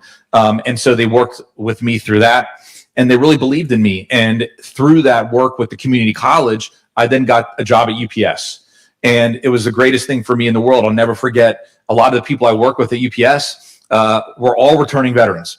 And so we had sort of that pipeline of having success in education, walking straight into a good paying job, building roots, and also living in a place that was affordable and a place that you loved. And so I think that we're dealing with this exact same issue with regard to law enforcement. So we just finished a report that last week on the fact that we can't get people to remain in Pennsylvania in law enforcement. And so one of the findings from that was not only obviously pay is important, but it's more of but community feeling, community well-being, believing you're part of something bigger than yourself, and also having that supportive framework in place was the absolute key. And so all of that is my way of saying that I think it is crucial that we redefine, to the extent that it's critical for specific to the industries, what education looks like. It doesn't have to look like the same thing for everyone. You know, I started, like I said, at community college and worked at UPS at night for 8 years. And I never thought I'd be a lawyer. I ended up becoming an attorney, and now I'm the attorney general. So I think that there's a lot that happened in between, by the way, between those. To make that clear, a lot of things, you know, and so with that being said, we need to redefine what that education looks like, welcome these veterans when they come home. And then also, I would love to see ways for them to just have internships and apprenticeships and just get into those jobs. That's great. Thank you. Thank you so much. What a great story. David, how about over to you? So in April, NDIA published its annual report called Vital Signs, which has consistently rated expanding the workforce among the greatest challenges facing the defense industrial base. So what does the latest data tell us? And if Congress could change one policy to move that grade, what should it be? Thank you. First of all, thank you all for being here. And for those of you who are companies in this, thank you for investing your time and your resources into the defense industrial base. NDI surveys its membership annually. We have about 1,500 companies. If you have a booth downstairs, you're probably one of them. And we asked the question about, with the department's request to surge capacity or to have a resilient industrial base, what are the opportunities? What are the obstacles? Workforce consistently shows up. In fact, in the top 5 reasons to have challenges surging your capacity, 3 of them relate to workforce on a regular daily basis. Recruiting and retaining skilled tradescraft, 56% of our members said that that was a difficult thing. Same with clearances. So the topic we're on is very relevant to what the issues are that our membership is seeing in this area. One of the things that NDIA has championed and has been, we used to have a pipeline from service in the military to working in the defense industrial base during the Cold War. And in the post-Cold War drawdown, a lot of those programs pivoted, sending you to the civilian sector, sending you to colleges. And so we really thought it was important to restore that pipeline. There's a number of things. First of all, people coming out of the military start with, mostly have clearances. They have strong work ethics. They understand the equipment they're dealing with. And many of them already have many of the trade skills and technical skills you're looking for because they did that when they were in their job. That's why I was very excited when the Secretary talked about, and they rolled out recently, Build Freedom, because that is very much focused on reorienting their programs back to restoring that pipeline. I think 200,000 people depart the military. It's a very large organization. People stay for different lengths of time, but it's a lot of people coming out looking for a career path. So that program, I think, really responds to one of the most important things, which is restoring that pipeline. Okay, thank you for that. So recruiting the next generation then may be the hardest problem. Defense manufacturing competes with commercial tech for engineers and with every other trade, or with every other trade for machinists and welders. So what is actually working to make the defense industrial careers attractive to young people? And then what do we learn from all of that in Pennsylvania? Sure. So I think there's 3 things that really matter when you're trying to recruit people. The first is the mission. People want to work in jobs and careers where they can look back and say they made a difference. And building equipment to ensure our nation's security, making sure that the men and women of our armed forces are never in a fair fight because you gave them the best technology possible. That is a noble calling. That is a noble cause. People can get invested in that. And besides, they're really impressive things. When you think about the technology you're dealing with, when you're looking at a submarine and you know you were part of making that possible, or that high-end missile, or those other technologies, it's a very impressive task. The second one is they need to be able to see that there is a stable career path that has competitive compensation, right? These are the sort of things that help them see themselves in that career for an extended period of time. So in the first session, Secretary Duffy was up here talking about multi-year contracts for munitions. But that actually has a very significant effect on workforce. We used to have the munitions purchased 1 year at a time. Well done, good job. We may buy some next year, we may not. And every year you sort of waited to see if they were going to buy more of that munition. That's very tough for the company. It's also very tough for the suppliers and everybody's workforce. So when you have a 7-year contract that says this munition is going to be bought for 7 years, and by the time you get to the end, you already know the next munition that's going to come off that line for 7 years. The workforce can see themselves in that factory and say, I can work here, I can see the path, I can see the job. But it's not just that factory. Every supplier who makes a part for that munition, for that submarine, that's something else, now knows that they've got a 7-year production run, and they can turn to their workforce and say, this is a real pipeline. So that second part is key. The third, and this is really important, is you have to connect these communities. Over 1,000 of our members are small businesses. They don't have the reach and the sight of some of the larger companies to know where the workforce is and coming from. And if you're coming out of high school or you're coming out of another job, knowing where the openings are is a challenge. And so I will tip my hat to the Navy, which I guess is playing to the stage here, apparently. The Navy has done a lot in this area. There are 8 cities they are working with. 2 of them are in Pennsylvania, which shows you the role of Pennsylvania. It's both Pittsburgh and Philadelphia. And those programs help create a pipeline, particularly out of high schools and others, and match people up, help people in industry. How do I find workers?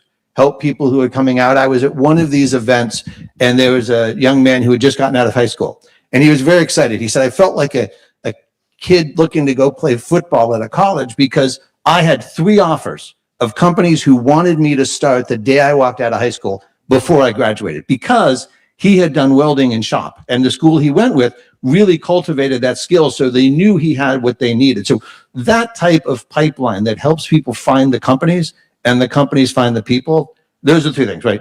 You need the mission, you need the stable compensation, and you need the connection. Those 3 things we've seen really make a difference. David, that's great. Thank you.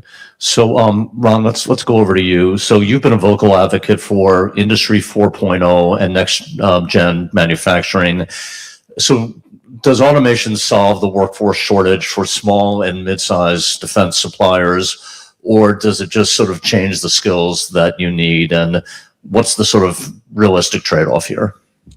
It's a great question. Thank you. And I also want to thank Senator McCormick and his team for taking a relatively small manufacturer, 150 people in Bucks County, Pennsylvania, and understanding that the defense industry in PA is not just wide, it's deep, right? So we're a supplier to a supplier to a supplier, and we are mission critical. If we fail, our customer fails. So, and I appreciate the opportunity to share that story. I think I speak on behalf of a lot of these, I'm going to say these community manufacturers across the state of Pennsylvania who are head down doing the hard work every day. And you drive by these factories every single day, don't know what goes on in there. And what goes on in there is hard, noble work with true heroes. These are people that show up every day caring about what they do. And as the secretary was talking earlier, I could actually feel some of the things he was talking about. Like I could feel the hairs on my arm popping up, because this is the first time I've heard that in 25 years, that kind of commitment. So with that being said, we don't just have an automation issue. I can't automate 40 years of production floor knowledge. I can't take someone who's on a production floor who's been making materials 24 hours a day, 7 days a week for 25, 30 years and take that knowledge and transfer it quickly. So there's not just this feed of new employees. There's this knowledge transfer that needs to happen. And the challenge that we've always had is how a baby boomer or a Gen Xer learned is very, very different than how a Gen Z likes to be taught. So the gap that we have is that I've got people on the production floor who really think like, you got to be here 2 years before you understand what we do. And I've got someone coming in who's 18, 19, 21 years old who does not last 18 months through that process. That's been going on for years. So what happens is I get a lot of turnover of these really capable young employees who can't manage that learning process. I've been trying to figure this out. Many manufacturers and workforce development in the state of Pennsylvania has been trying to close this gap. So I'm going to talk a little bit about automation under the umbrella of AI.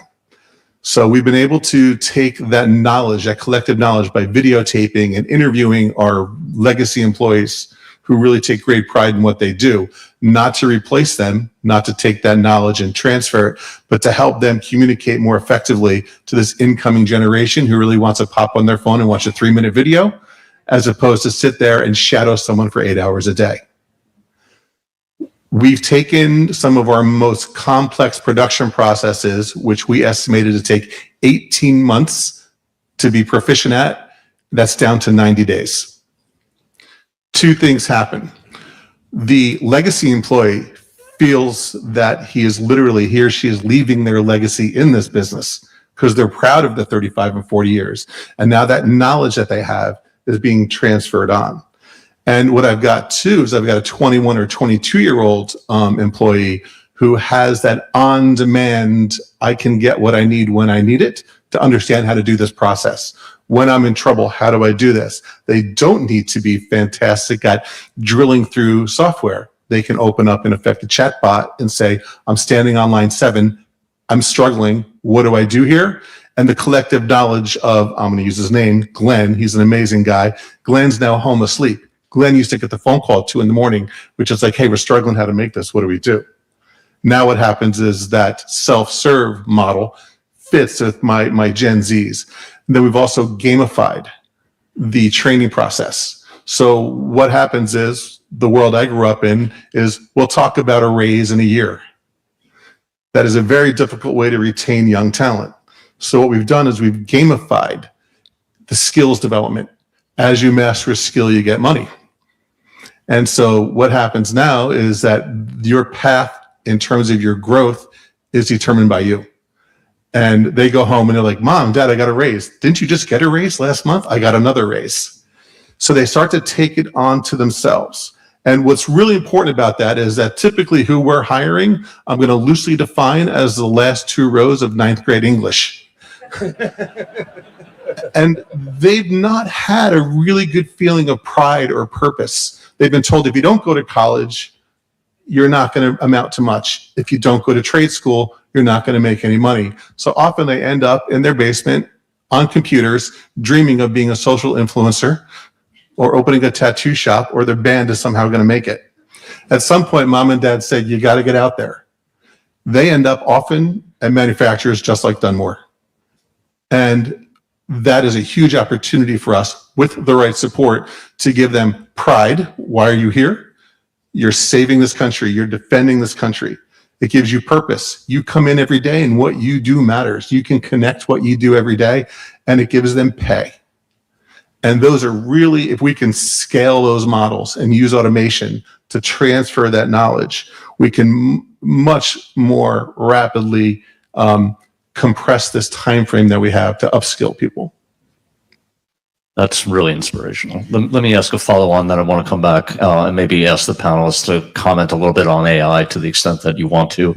But so many commercial manufacturers choose not to do defense work because of all the compliance costs, cybersecurity requirements, ITAR, DFARS, flow downs, etc. So from where you sit, Ron, are those requirements calibrated correctly for a 150-person company?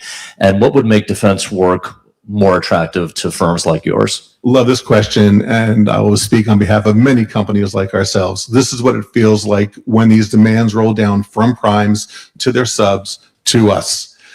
We feel like a barista on a Monday morning at a coffee shop, and the 3 other people that are supposed to be working there didn't show up that day. The demands come through. People are throwing orders at us. We're not sure what matters, what doesn't matter. We can't tell if it's just being pushed down to us or does it really matter. So one of the challenges that we have is there's no single source of truth to understand what we as a sub-tier supplier actually need to deliver. So it's very easy for a large prime to go, here's the 3.5 inch, if you printed it, here's a 3.5 inch requirement. And then we go through that requirement and you do start to say, we can't do this. Then you talk to the prime and it takes a long time to get this done. And they're like, we're only worried about you on this page and this page. Very difficult for us to figure that out. There's no source to go to say, hey, can you help me understand what I really need to deliver here? And that's something that would be great if it was at a national level to understand what we need to do.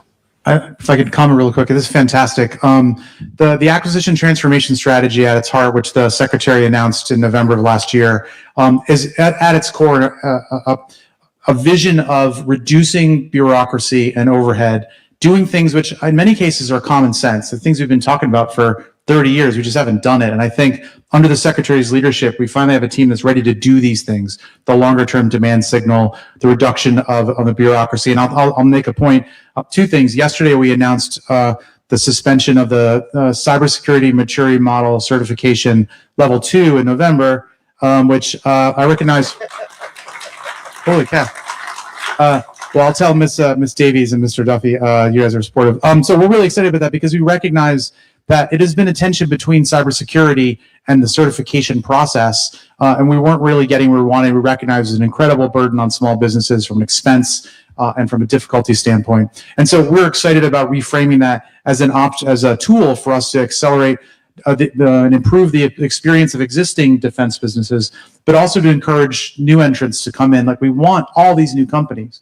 And on that front, we've launched our industrial-based growth team, launched LinksConnect.io, or Links software platform, and they're going to be at DibEx as well in August, as a platform for new companies to come in, register, and receive a whole suite of tools to basically help them work through those processes, from the cybersecurity piece through how to register, how to go ahead and find customers, how to actually execute with your Department of War customers. So please take advantage of that, register, and then come to us. I mean, your industrial-based offices, your offices, small businesses, the Apex accelerators, 90 plus accelerators in 300 locations, they exist solely to go ahead and help you go ahead and do business with the Department of War. That is the whole purpose of this enterprise.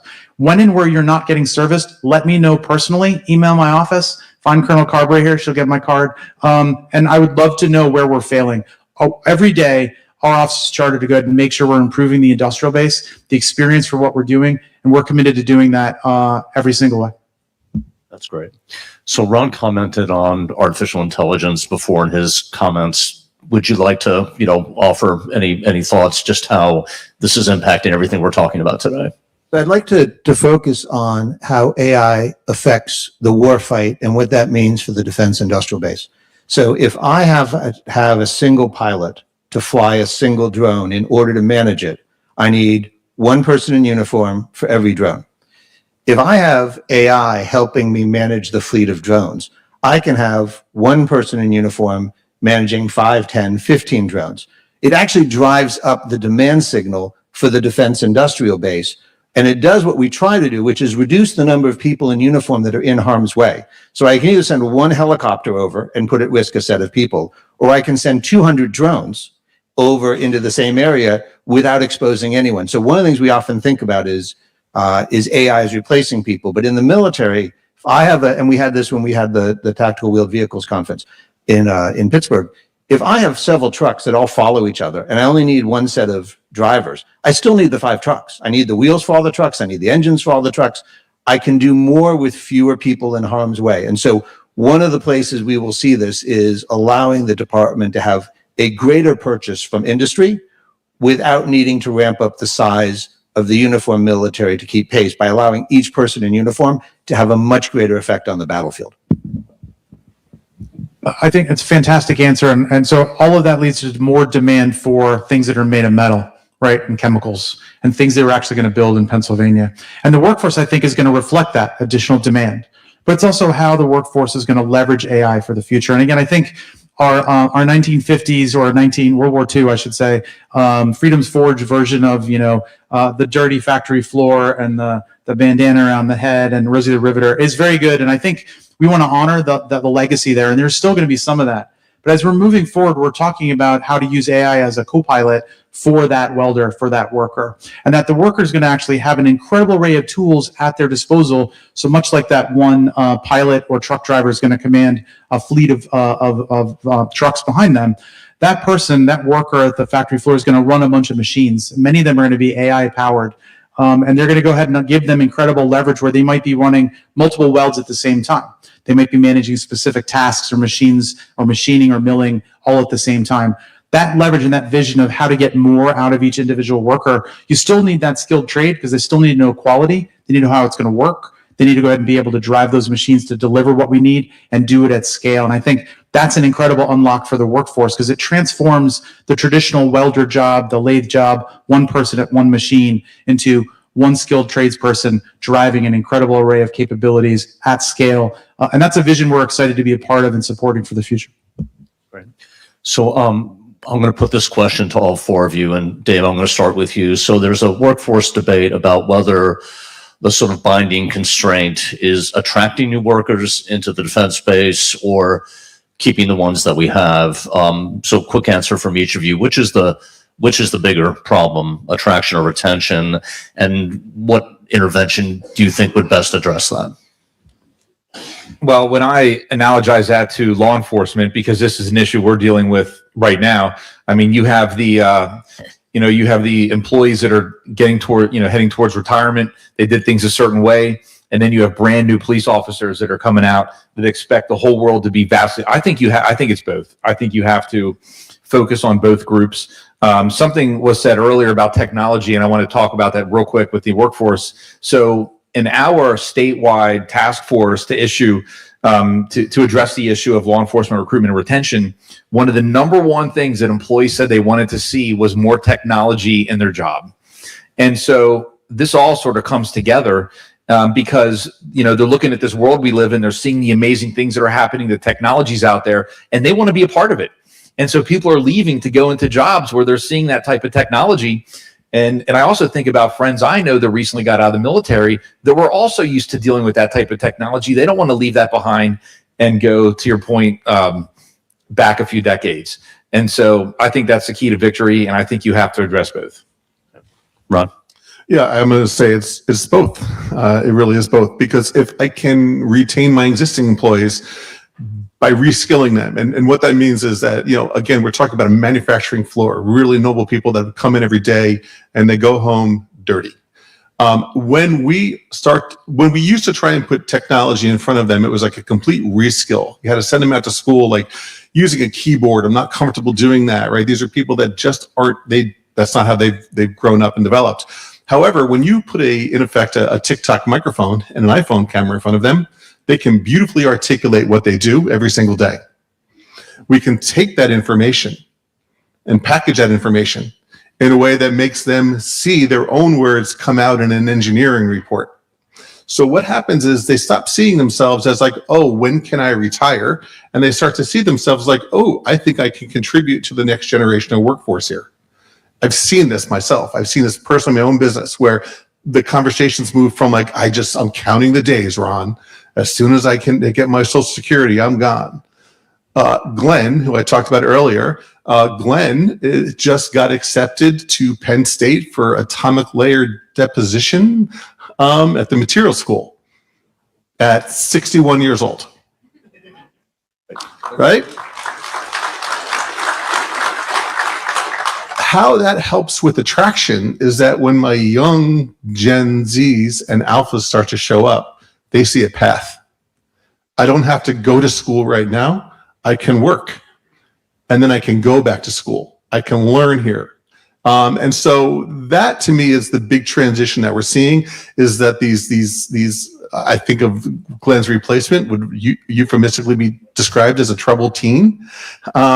He's been with us for 2 years, and he proudly walked in and was telling me about the deposit that he's putting down on his first home. Right? That is what that looks like, because he sees the path. He sees the long-term investment in our organization. He looks at where we are and says, oh, okay, there's purpose here. You are not just trying to bring me in to extract my time and trade me for money. There's a purpose for what I'm doing. And if we don't give these Gen Zs purpose and passion and pride, we're losing a generation of phenomenal manufacturing workers. Thanks for sharing that story. Mike?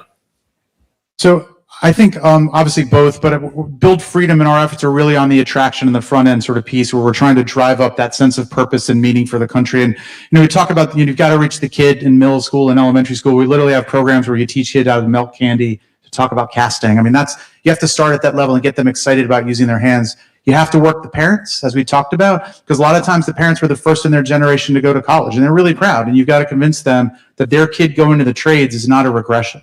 You have to talk to the grandparents. Because a lot of time the grandparents came from the trades and they were super excited to have their kid go to college. Think about that. You're trying to convince them that their grandkid going back to the trades and the factory floor is a win.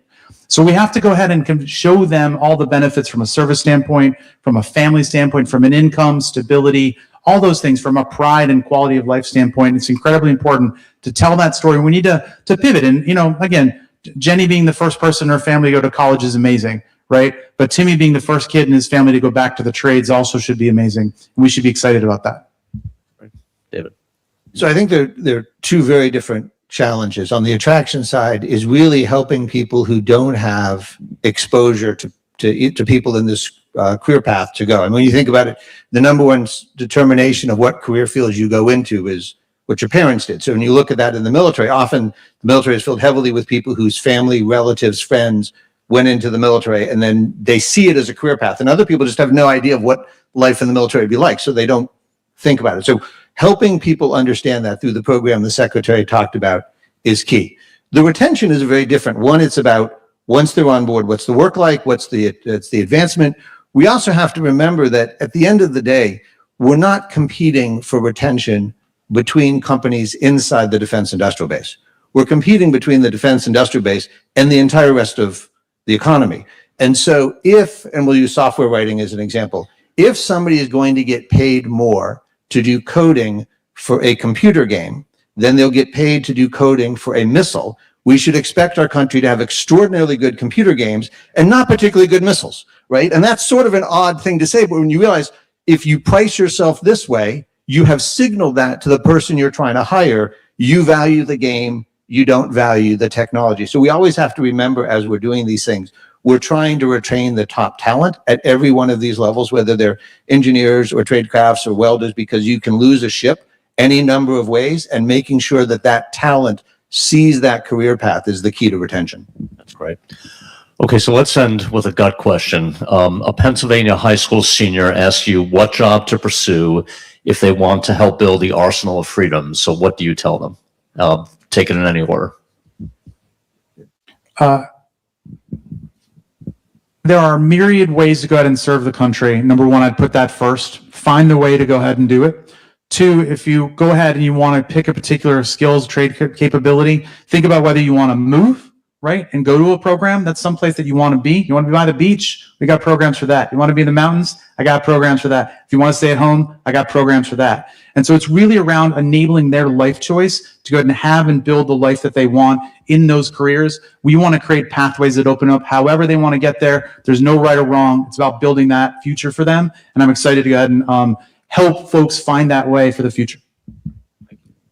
I would just remind, when we think of the defense industrial base, we often think of like a tank, right? The Defense Department buys everything under the sun. Go to Defense Logistics Agency, the amount of supplies they're buying. So I'd first start with, what is that individual's passion? Because there is some part, there's some company, there's some technology that depends on that skill that is part of the defense industrial base, whether it's a prime or supplier, large or small business. And then the second question becomes, as you pointed out, where do you want to work, but the type of company. They're very different.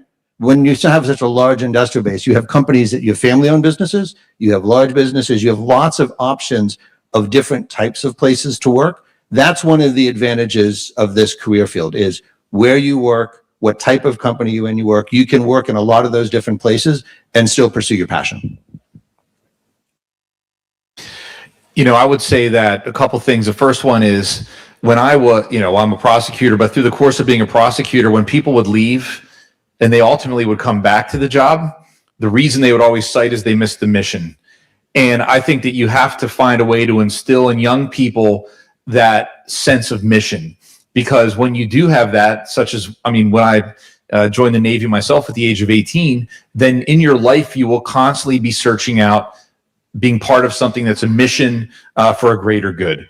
And so that's why for me, this question I would say is, and I do this literally every day, I sit down with young people and explain to them the absolute blessing in my life from enlisting in the military at a young age. And it built that sense of mission within me. It has never left. And I know that that's something that would certainly attract tons of people to this industry. Great, Dave. Thanks for that. Ron, we'll give you the last word. Yeah, I have to address what I've been addressing for years is that the purpose of a business is profit. And that's built into the DNA of these kids. I'm going to use the word kids. So what we do is we like, hey, look, profit's important. Without purpose, we're nothing. So we lean into the purpose. So when people join our organization, we don't say we make specialty materials for aerospace and defense. What we say is those satellites which protect and defend and keep our communication open, you're going to be part of that.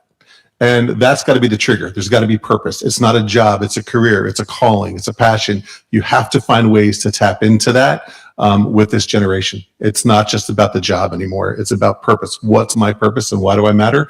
And they are dying for someone to give them that purpose. Buildfreedom.us. Join us.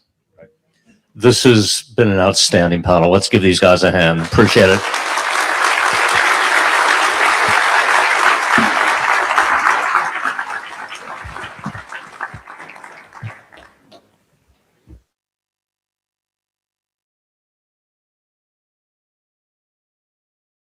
Ladies and gentlemen, please direct your attention to the screens for a special video presentation before today's keynote address.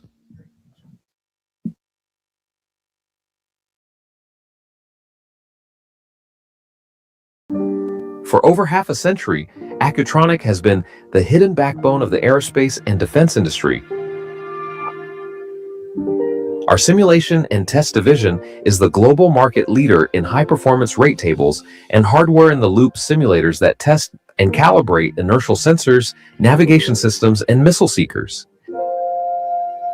Today, we proudly announce the inauguration of Accutronic's new facility in Pittsburgh, Pennsylvania, now the world's largest site for rate tables, hardware-in-the-loop simulators, vibration test systems, and stabilized platforms, supporting the nation's most critical defense programs.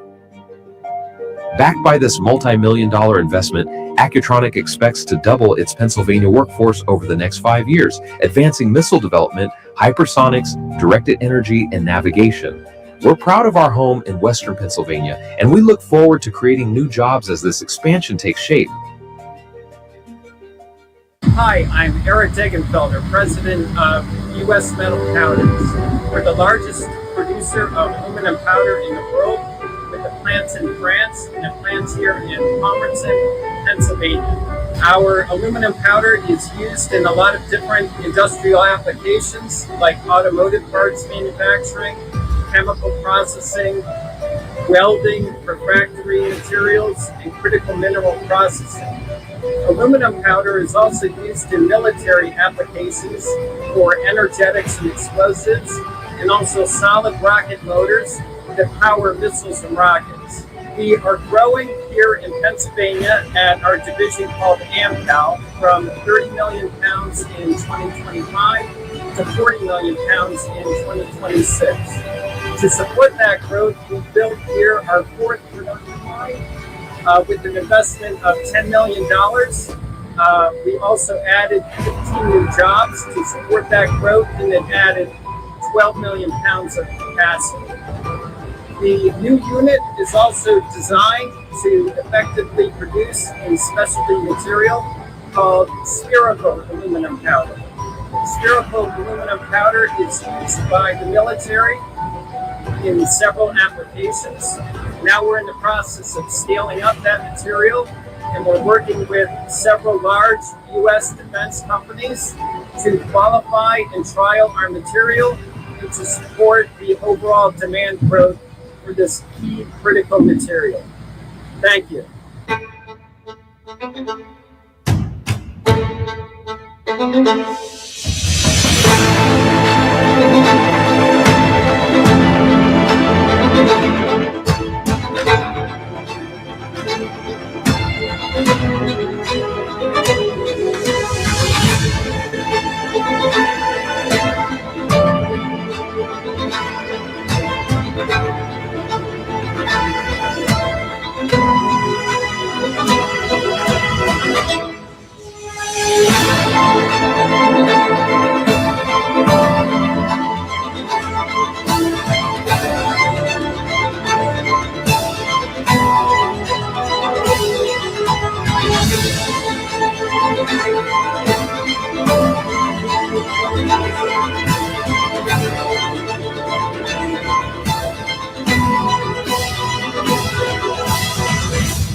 Hi, I'm John Bergeron, CEO of Adelon. We're a U.S.-based technology company specializing in directed energy, advanced optical assemblies, and precision coatings that power mission-critical platforms. Today, we're announcing a major expansion of our U.S. manufacturing footprint with the 80,000 square foot facility for both headquarters and production located in Philadelphia and opening in the summer of 2027. This site will more than quadruple our precision coatings capacity, allow us to consolidate our crystal growth operations, and support more than $30 million in investment. This expansion strengthens Pennsylvania's role in the defense industrial base, bringing high-tech manufacturing, advanced materials production, and long-term jobs directly to the region. Furthermore, this ensures the U.S. has reliable domestic capacity for the components critical to the next generation guided missions. Adelon is ready.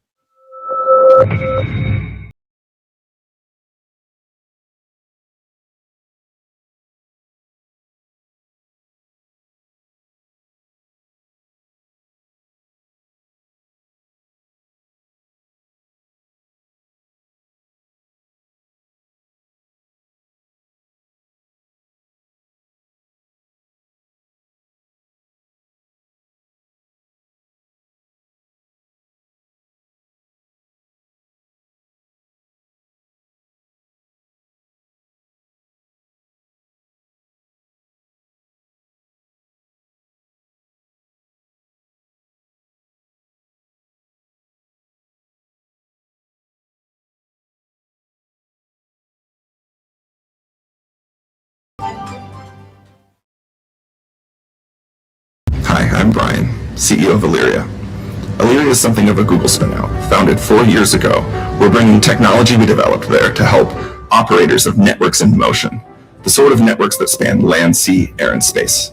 We have customers at NASA, the European Space Agency, commercial satellite network operators, as well as other U.S. government offices and agencies, including the U.S. Space Force. Our company recently completed its Series B, and we're set up for a lot of scaling and expansion. But one of the things that's always held us back from growing and expanding in the Pittsburgh area, where I'm personally based, is the lack of access for a startup like ours to be able to use a SCIF, or Secure Compartmentalized Information Facility, that's needed to support customers with classified information requirements.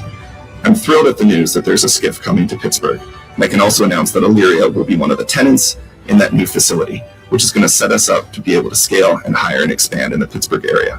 I'm excited about what this means for the Pittsburgh tech community and for our company. Thanks. Viper 1-1, cleared hot. Target building, grid 347862. What if the next order you receive isn't real? As adversaries gain the ability to imitate trusted voices, protecting operational communications becomes mission critical. Unlike traditional voice AI that analyzes sound, voice analyzes the physiology of speech production, identifying characteristics beyond what the human ear can perceive. It verifies authenticity, confirms identity, analyzes operational content, and identifies behavioral indicators to deliver trusted operational intelligence before critical decisions are made. Founded and headquartered in Pennsylvania, Voiced is driving economic growth and developing next-generation AI that strengthens America's national security. Whether supporting command and control, intelligence operations, or force protection, Voiced helps warfighters verify identities, trust orders, and act with confidence. Trusted voice, mission ready. Voiced.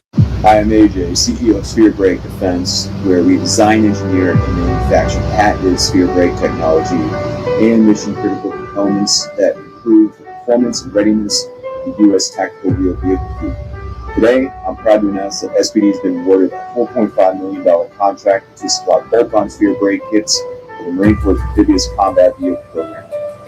This award expands our production capabilities, strengthens our domestic manufacturing supply base, and supports the delivery of high-performance components that keep America's warfighters mission ready.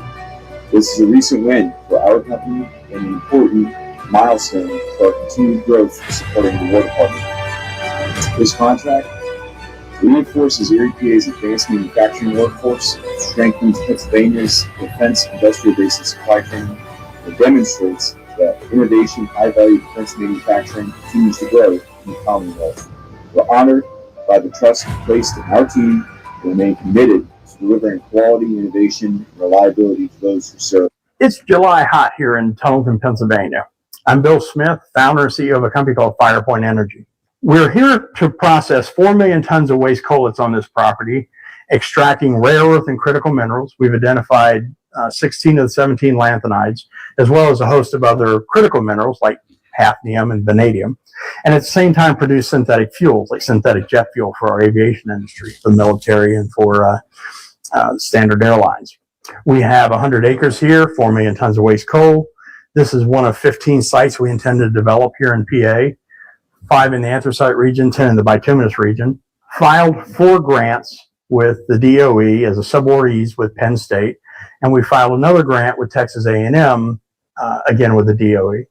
And our goal is to raise enough capital to build this pilot site out and to build 15 plants across the state. If you need more information, our website is firepoint.energy. Thanks. Hello, I'm Matt Haggerty, president and owner of QE Manufacturing, a precision machine shop serving the aerospace, defense, and commercial industries. Today, we're announcing our partnership with Bucknell University to study AI-powered automation in transforming manufacturing companies. This was made possible through a $70,000 grant as part of Pennsylvania's Manufacturing Innovation Program.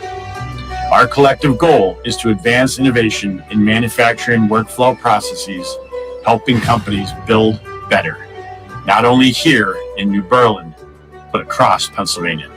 We're proud of QE Manufacturing's almost 75-year history and excited to be looking to the future.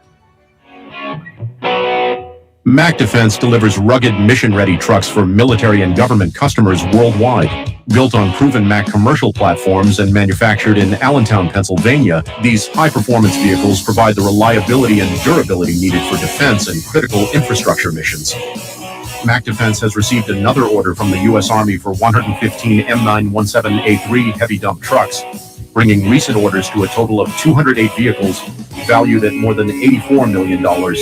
These military-ready trucks are based on the proven Mac Granite platform and support critical missions, including construction, infrastructure maintenance, logistics, and disaster response. For Pennsylvania, this program means more than new military vehicles. Built in Allentown by a skilled local workforce, the M917A3 program supports family-sustaining jobs, strengthens the regional economy, and reinforces the Commonwealth's vital role in America's defense and manufacturing future. Founded in Pittsburgh in 2009, Q Intel is a data and technology company providing government-grade threat intelligence to give our partners an asymmetric advantage in global awareness. Q Intel's contributions to Pennsylvania and our nation are highlighted by several multi-year contracts with government and commercial partners, most recently an $84 million contract with U.S. Cyber Command. Q Intel is proudly headquartered in Pittsburgh, Pennsylvania, which has been a major factor in our extremely high performance on nearly 2 decades of U.S. government and private sector contracts, despite not having taken any investment dollars to date.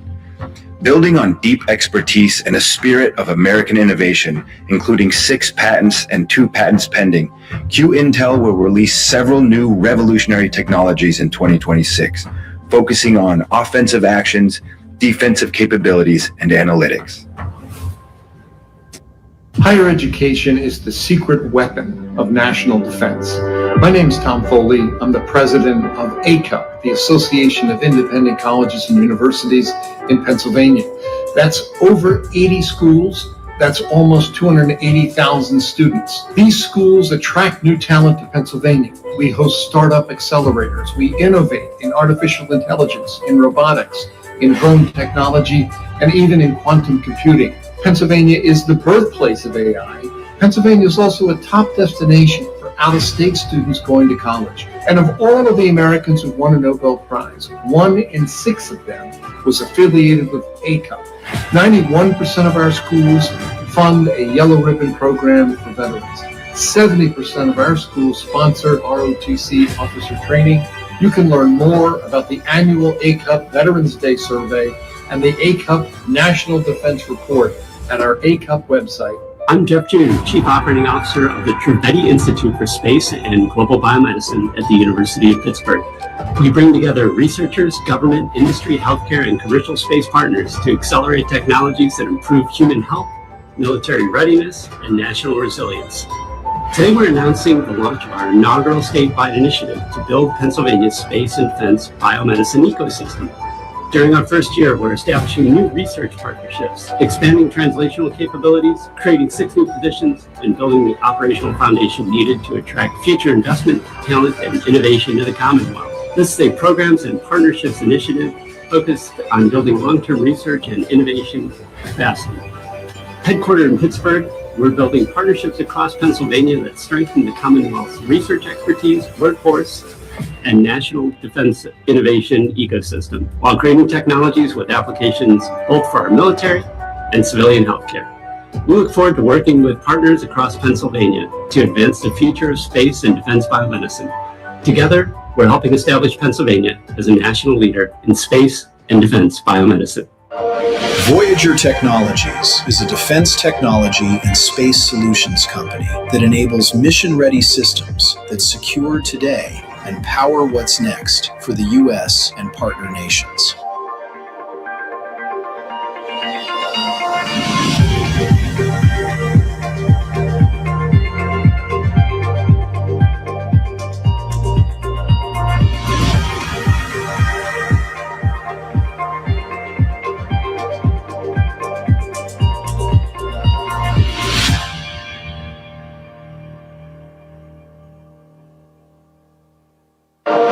Voyager Technologies is a defense technology and space solutions company that enables mission-ready systems that secure today and power what's next for the U.S. and partner nations.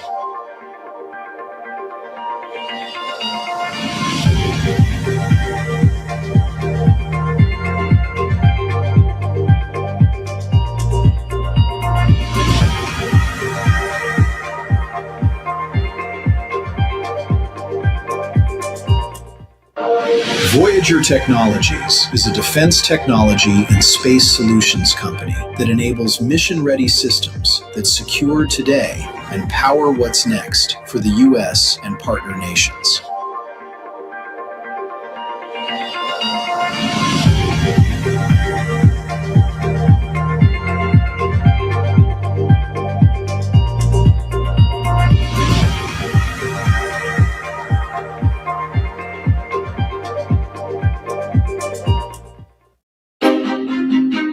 For generations, JWF Industries has been building trust, innovation, and advanced manufacturing right here in Johnstown, Pennsylvania. Faith, Family, and Country is the very heart of this organization. It's the workfighter supporting the warfighter. And I'm happy to announce over $500 million worth of contracts that not only support our workfighters, but also our warfighters, so someone can come home because of the products we build to keep them safe. The level of detail all the armed servicemen and women can rely on it. Help keep our guys safe. Helping protect them feels amazing. Every bolt, every weld, and every vehicle reflects a commitment to the people whom Americans depend upon. JWF Industries, serving our customers, our communities, and our nation.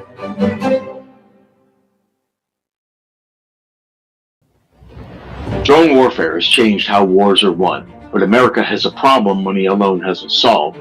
We can't produce autonomous systems at the speed this moment demands. Every drone company in this country is working on the same production problem, on their own, burning precious time and capital.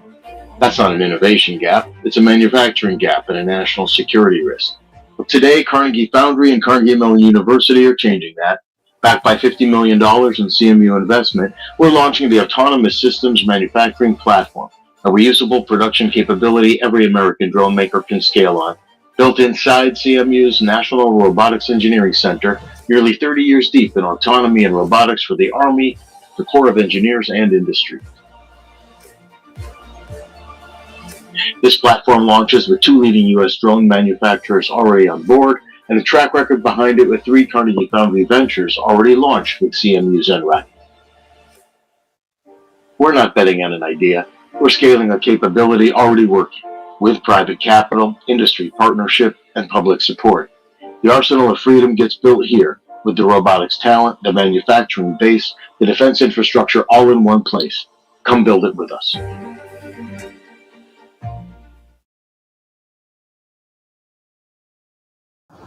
DeepWave is an AI software and hardware product company. We build AI-powered radio frequency systems for the US government and telecommunications customers. We are excited to share with you that we are partnering with the Air National Guard to bring modern AI capabilities to protect fourth-generation US aircraft.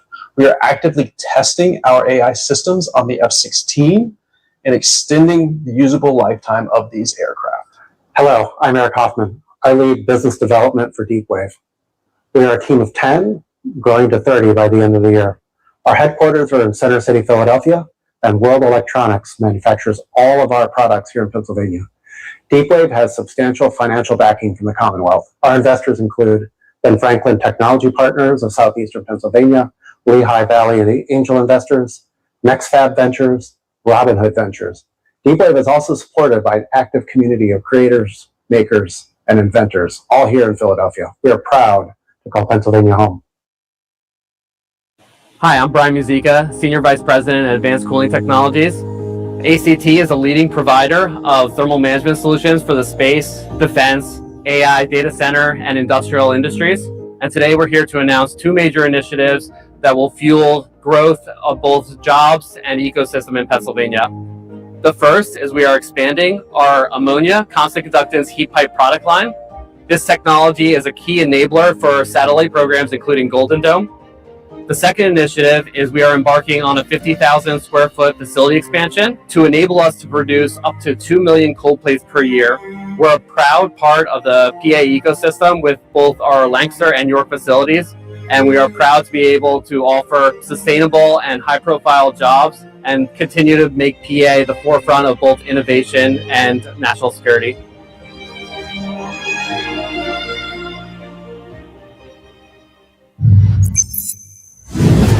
From the F-35 to the Orion spacecraft, Lockheed Martin is helping shape the future of defense and space exploration right here in Pennsylvania.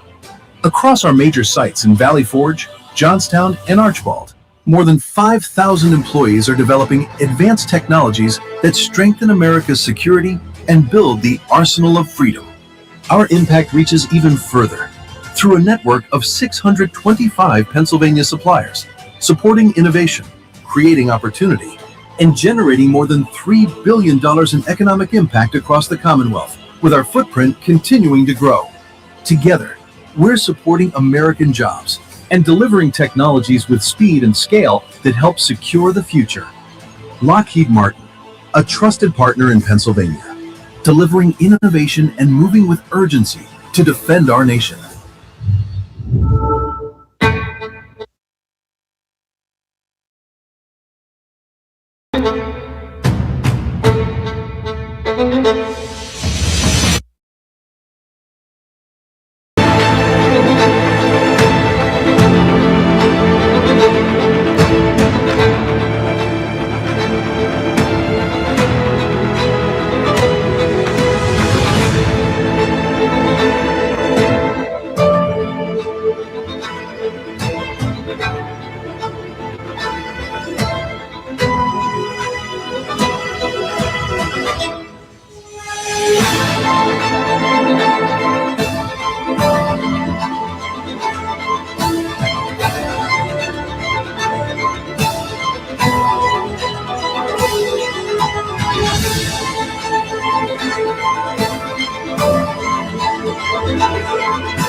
Ladies and gentlemen, today's keynote address from General Dan Kane will begin at 11:10. Thank you.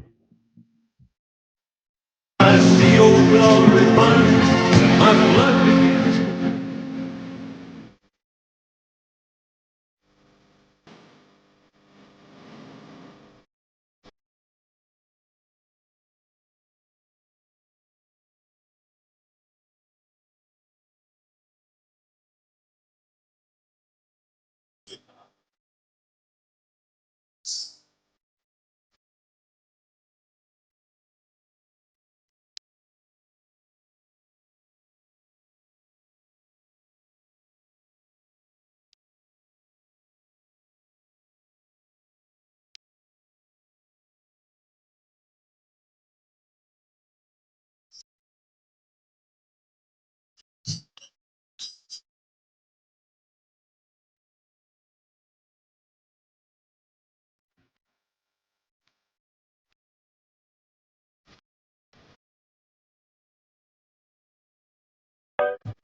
Later, America stands tall, America stands proud, and America stands free. Our country stands on the shoulders of these giants. To them, thank you. Happy birthday to our great republic.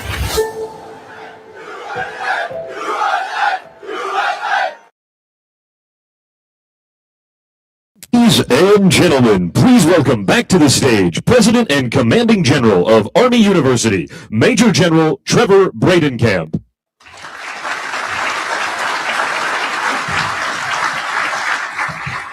Well, good morning once again. It's my distinct honor to introduce our keynote speaker, the 22nd Chairman of the Joint Chiefs of Staff, General Dan Kane. General Kane is an F-16 fighter pilot with more than 2,800 hours in the cockpit. And on the morning of September 11, 2001, he was one of the first pilots in the sky, flying combat air patrol missions over Washington and defending the Capitol. He went on to serve in Iraq, where he helped lead the special operations campaign that crushed the ISIS caliphate, and he later served as the Pentagon's senior liaison to the CIA.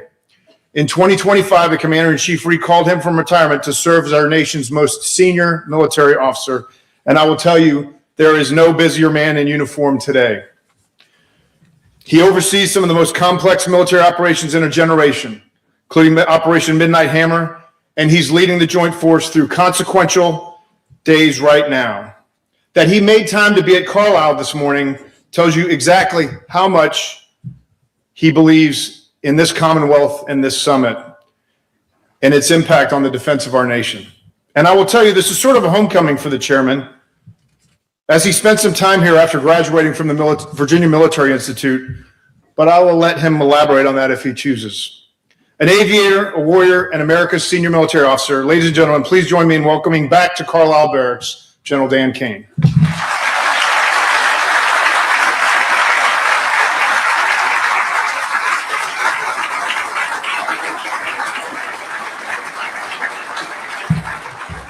Well, can you guys hear me okay? Sounds like it. All right. Well, Trevor, thanks for that great introduction, and thanks to you and your family for all you do to serve. Sarah McCormick, I think, is voting, but I appreciate his invite to do this. It is always a privilege for me to come back to Pennsylvania and here to Carlisle. A quick story. After graduating from VMI, my dad was a student up here at this great institution, and I came up here to live. In the early days of my professional life, me with my one-page resume, a pair of khakis, a red power tie, and a blue blazer believed ideologically that I could solve the global economic crisis right on High Street down here in Carlisle. So if you'll hang with me, imagine young Dan Kane walking to all of the banks with my very average economics degree and sliding my one-page resume slowly across the table to that bank manager, convinced that I could solve their problems. And I could not get hired as a bank teller in Carlisle. About 20 minutes later, my tie's undone. I'm walking dejectedly down High Street, and there's a help wanted sign at a place called Fast Eddie's Billiard Parlor and Saloon. And I walked in, and a gentleman named Dick Phelan took grace upon me. And before I could explain who I was, he said, "You're hired." And I said, "What do you want me to do, sir?" He says, "You're going to be a bartender." And I said, "I don't know how to make any drinks." And he says, "You'll figure it out." So I ended up working at Fast Eddie's. And then ultimately the gingerbread man down here, raise your hand if you're a local and you understand the G-Man. I ran the G-Man earlier in my life, which was my first business and entrepreneur experience, which was great. I want to express again my thanks to Senator McCormick and his team for pulling this together, along with the leadership here at the War College, General Breedenkamp and the team. And let's give everyone who put this incredible event together a round of applause, please.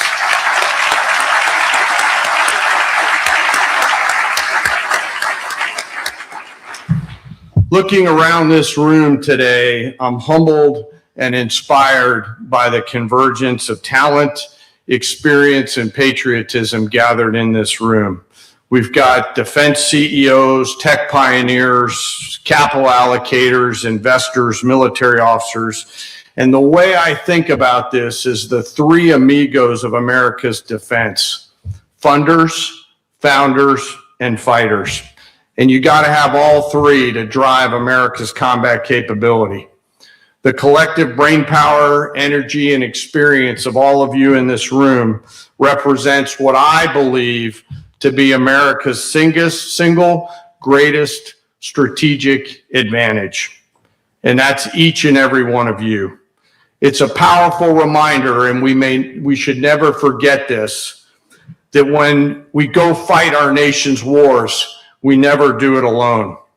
It is always with our private sector partners. Your continued innovation, your shared commitment to this mission are not just helpful, my friends, it's essential. And as we look at the tapestry and the landscape, the global environment that we're operating in right now, I couldn't be more grateful for each and every one of you. And this is an important time. It's complex, it's dynamic, and it's consequential for our nation's security and our shared future. The challenges that we face right now are global. They stretch across every domain of warfighting, and they're evolving simultaneously. And they compress the time and space for leaders and risk holders to make decisions. As the chairman, my job is to look across the globe to give the president a set of military options and associated risks, and then help him and the rest of our national command authority to carefully weigh the use of military force, the other elements of government power to include our economy, our energy, our alliances, our partnerships, the intelligence that we get from our intelligence agencies, all to ensure and assure the safety and security of the United States of America. And when I think about global risk today, that global risk equation is extraordinarily complex and scaling. Ongoing operations in the Middle East, more than 4 years of a brutal conflict in Europe between Russia and Ukraine, the interest that we have in securing our southern flank in our own hemisphere, a nuclear-armed North Korea, and a China that continues to advance on their own military and strategic objectives. And all of this is happening at the same time. Layered on top of all of this is the speed now at which information flows. Leaders who stood in our stands before this had time and space to make decisions. They had days and weeks. We're now down to simply seconds, and every second matters. Warfare is no longer confined to traditional domains. It now stretches literally from the seabed to cislunar space and soon beyond. We're fighting and competing in the cognitive space, the physical space, the cyberspace, and the information space. And it ranges from feeds on our phones to satellites and everything else all at the same time. And at the same time, the very character of war is changing, driven by unprecedented complexity and technological acceleration in areas like AI, quantum, autonomy, and drones. And these advances are driving down quickly the cost per effect and pushing lethal and non-lethal capabilities in the hands of a lot more actors than we had to deal with before. And we have to remember right now, as both buyers and sellers, that quantity has a quality all of its own. And today that quantity can be built, networked, and employed much faster than it could before. We see this emerging all over the world right now on today's battlefields. A few years ago, it took nation states to put together sophisticated command and control structures, sensors, networks, etc., precision weapons into the fight. Now small teams are doing that literally day over day. If you walk out to Ukraine and you go to the FLOT, you see innovation happening in real time. The new reality of modern warfare, my friends, is competition at a speed and velocity that we haven't planned for. And the integration of AI represents a whole new world for the U.S. military, but for our nation as a whole, fundamentally transforming how we see, sense, understand, and decide and act in modern competition and potentially conflict. And we've got to harness these technologies right now. And your joint force is entering an era in which real-time data, autonomous systems, human-to-machine teaming is not an option, it's a requirement. And that's why events like this here in Pennsylvania, the partnerships forged tonight between the joint force, entrepreneurs, investors, innovators, and like I said, founders, funders, and fighters is so important. You are critical in this line of effort to ensure that we are prepared if we are called upon. It's you in this room, the people who write the code, build the sensors, design the capabilities, manufacture the capabilities, scale those capabilities, so that we end up making sure that those young members of our all-volunteer force have the combat capability and capacity that they need before I ask them to go do something. What I need you to know, and I know this is simple for me to say, but hard to do, is to go faster. Please go faster. Think bolder. Stay focused on real problems that soldiers, sailors, airmen, Marines, Guardians, and Coast Guardsmen face every single day. To everyone, and I say this having spent time in the private sector and now back in the military, we all need to deliver quality weapons delivered on time with shorter lead times and at lower costs. Bring us ideas that can survive first contact with the acquisition enemy and scale at the speed of relevance. And work with us to break down the bureaucracy that slows all of us down. And we owe you a few things as well, my friends. We owe you to be better buyers, to write better contracts, to be more predictable in our asks, and we're working on this, but we cannot do this alone.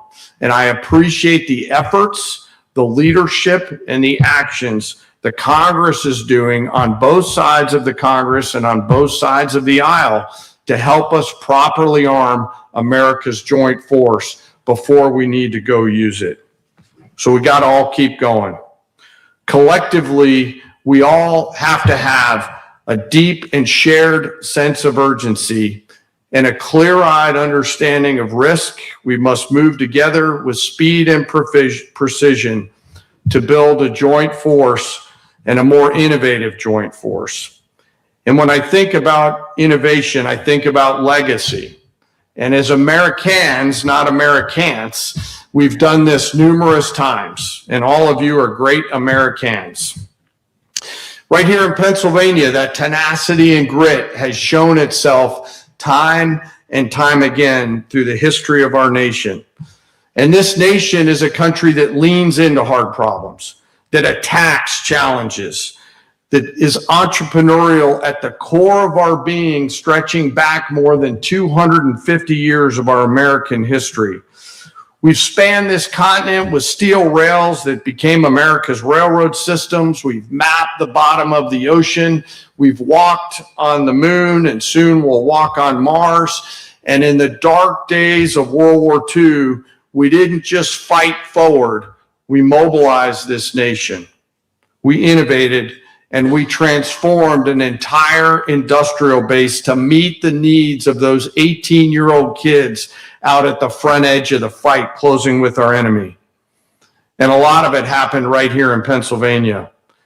In Butler, the American Bantam Car Company took an idea and in 49 days created the Jeep, something that still exists today.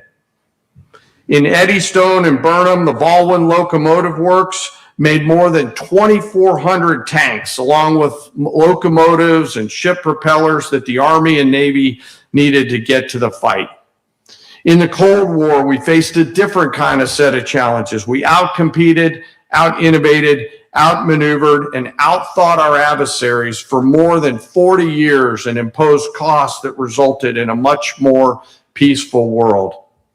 The entire history of our great nation is built on a simple premise. When we can come together and bring our best ideas and focus together on a common purpose, there is literally nothing we cannot do. And I believe the next Bantam, the next Baldwin, the next breakthrough challenges, the next breakthrough that changes the fundamental tapestry of the way we're going to fight and win our nation's wars is sitting in this room right now.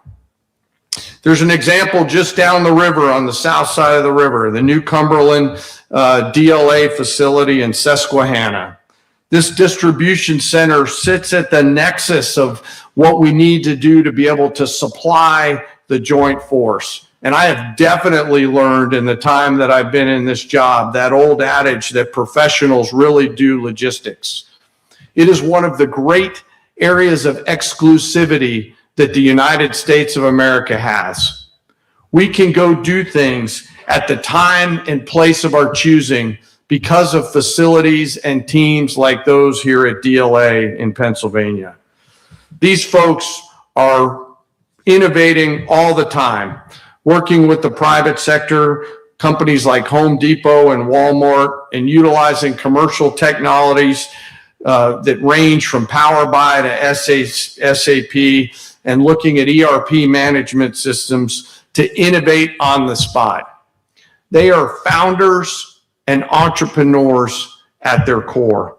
They are problem solvers at their core. And it's places like this spread all around the joint force, enabling us to go do the things that our commander-in-chief and you will ask us to do that requires an innovative spirit that is amazing and an exclusive thing that the United States has more than anybody else. What's common about all these things, whether it's tanks or railroads or the capability that DLA does, what's common about all of it is teamwork. Teamwork between the private sector and the public sector. Teamwork between the military and companies that bring military capability. We have done this before, and we've got to do this again. because the distance between your company's workplace and our folks on the edge of the tactical empire is incredibly small. The distance between you and the Abraham Lincoln, the distance between you and that PAC-3 operator, the distance between you and that F-35 squadron is minuscule. And I would be remiss if I did not talk about service. And you all would be incredibly proud every single day of what your joint force is doing all over the world right now. But I'll tell you and I'll ask you and I'll remind you that service in our nation can take many forms. It can be in the military, it can be in the fire department, and it can be in the private sector. One thing that's clear and unambiguous about this country and this state is this fabric of service that runs through our DNA as Americans. Here in Pennsylvania, and General Bregenham talked about it, this is a special, special place. You were keystones of the American Revolution, the Industrial Revolution, the Cold War, and every conflict we've been in ever since then. I'm reminded that Pennsylvania is the birthplace of people like General George Marshall and General Hap Arnold. And I obviously borrow a lot from Marshall in my day job. And I'm grateful for all of the efforts that Pennsylvania and all of you do who've come here for this great event. I'm very grateful for this. And as I conclude today, as I often do, I ask each and every one of us who are in this incredible venue today to remember our soldiers, sailors, airmen, Marines, Guardians, and Coast Guardsmen, who, as we speak right now, the sun setting in the Middle East, are going out into the darkness to do our nation's work. They go out there so we can be here. They go out there because that's what our country needs them to do, and they go out there to keep us safe. Lastly, I ask all of us to remember our fallen, who gave us the gift of the ultimate sacrifice, and their families who continue to show us what courage, tenacity, and grit really looks like. Thank you all. Thank you to Senator McCormick, his team and leadership who allowed us to be here today. I also want to thank the Pennsylvania State Police for not giving us a ticket, as we did about 120 down the road. For all of you, I hope this conference, this summit, is an incredible 2 days. I know the Secretary and the President are looking forward to spending time with you. Thank you for letting me be here today. God bless you all. God bless America, and God bless our joint force.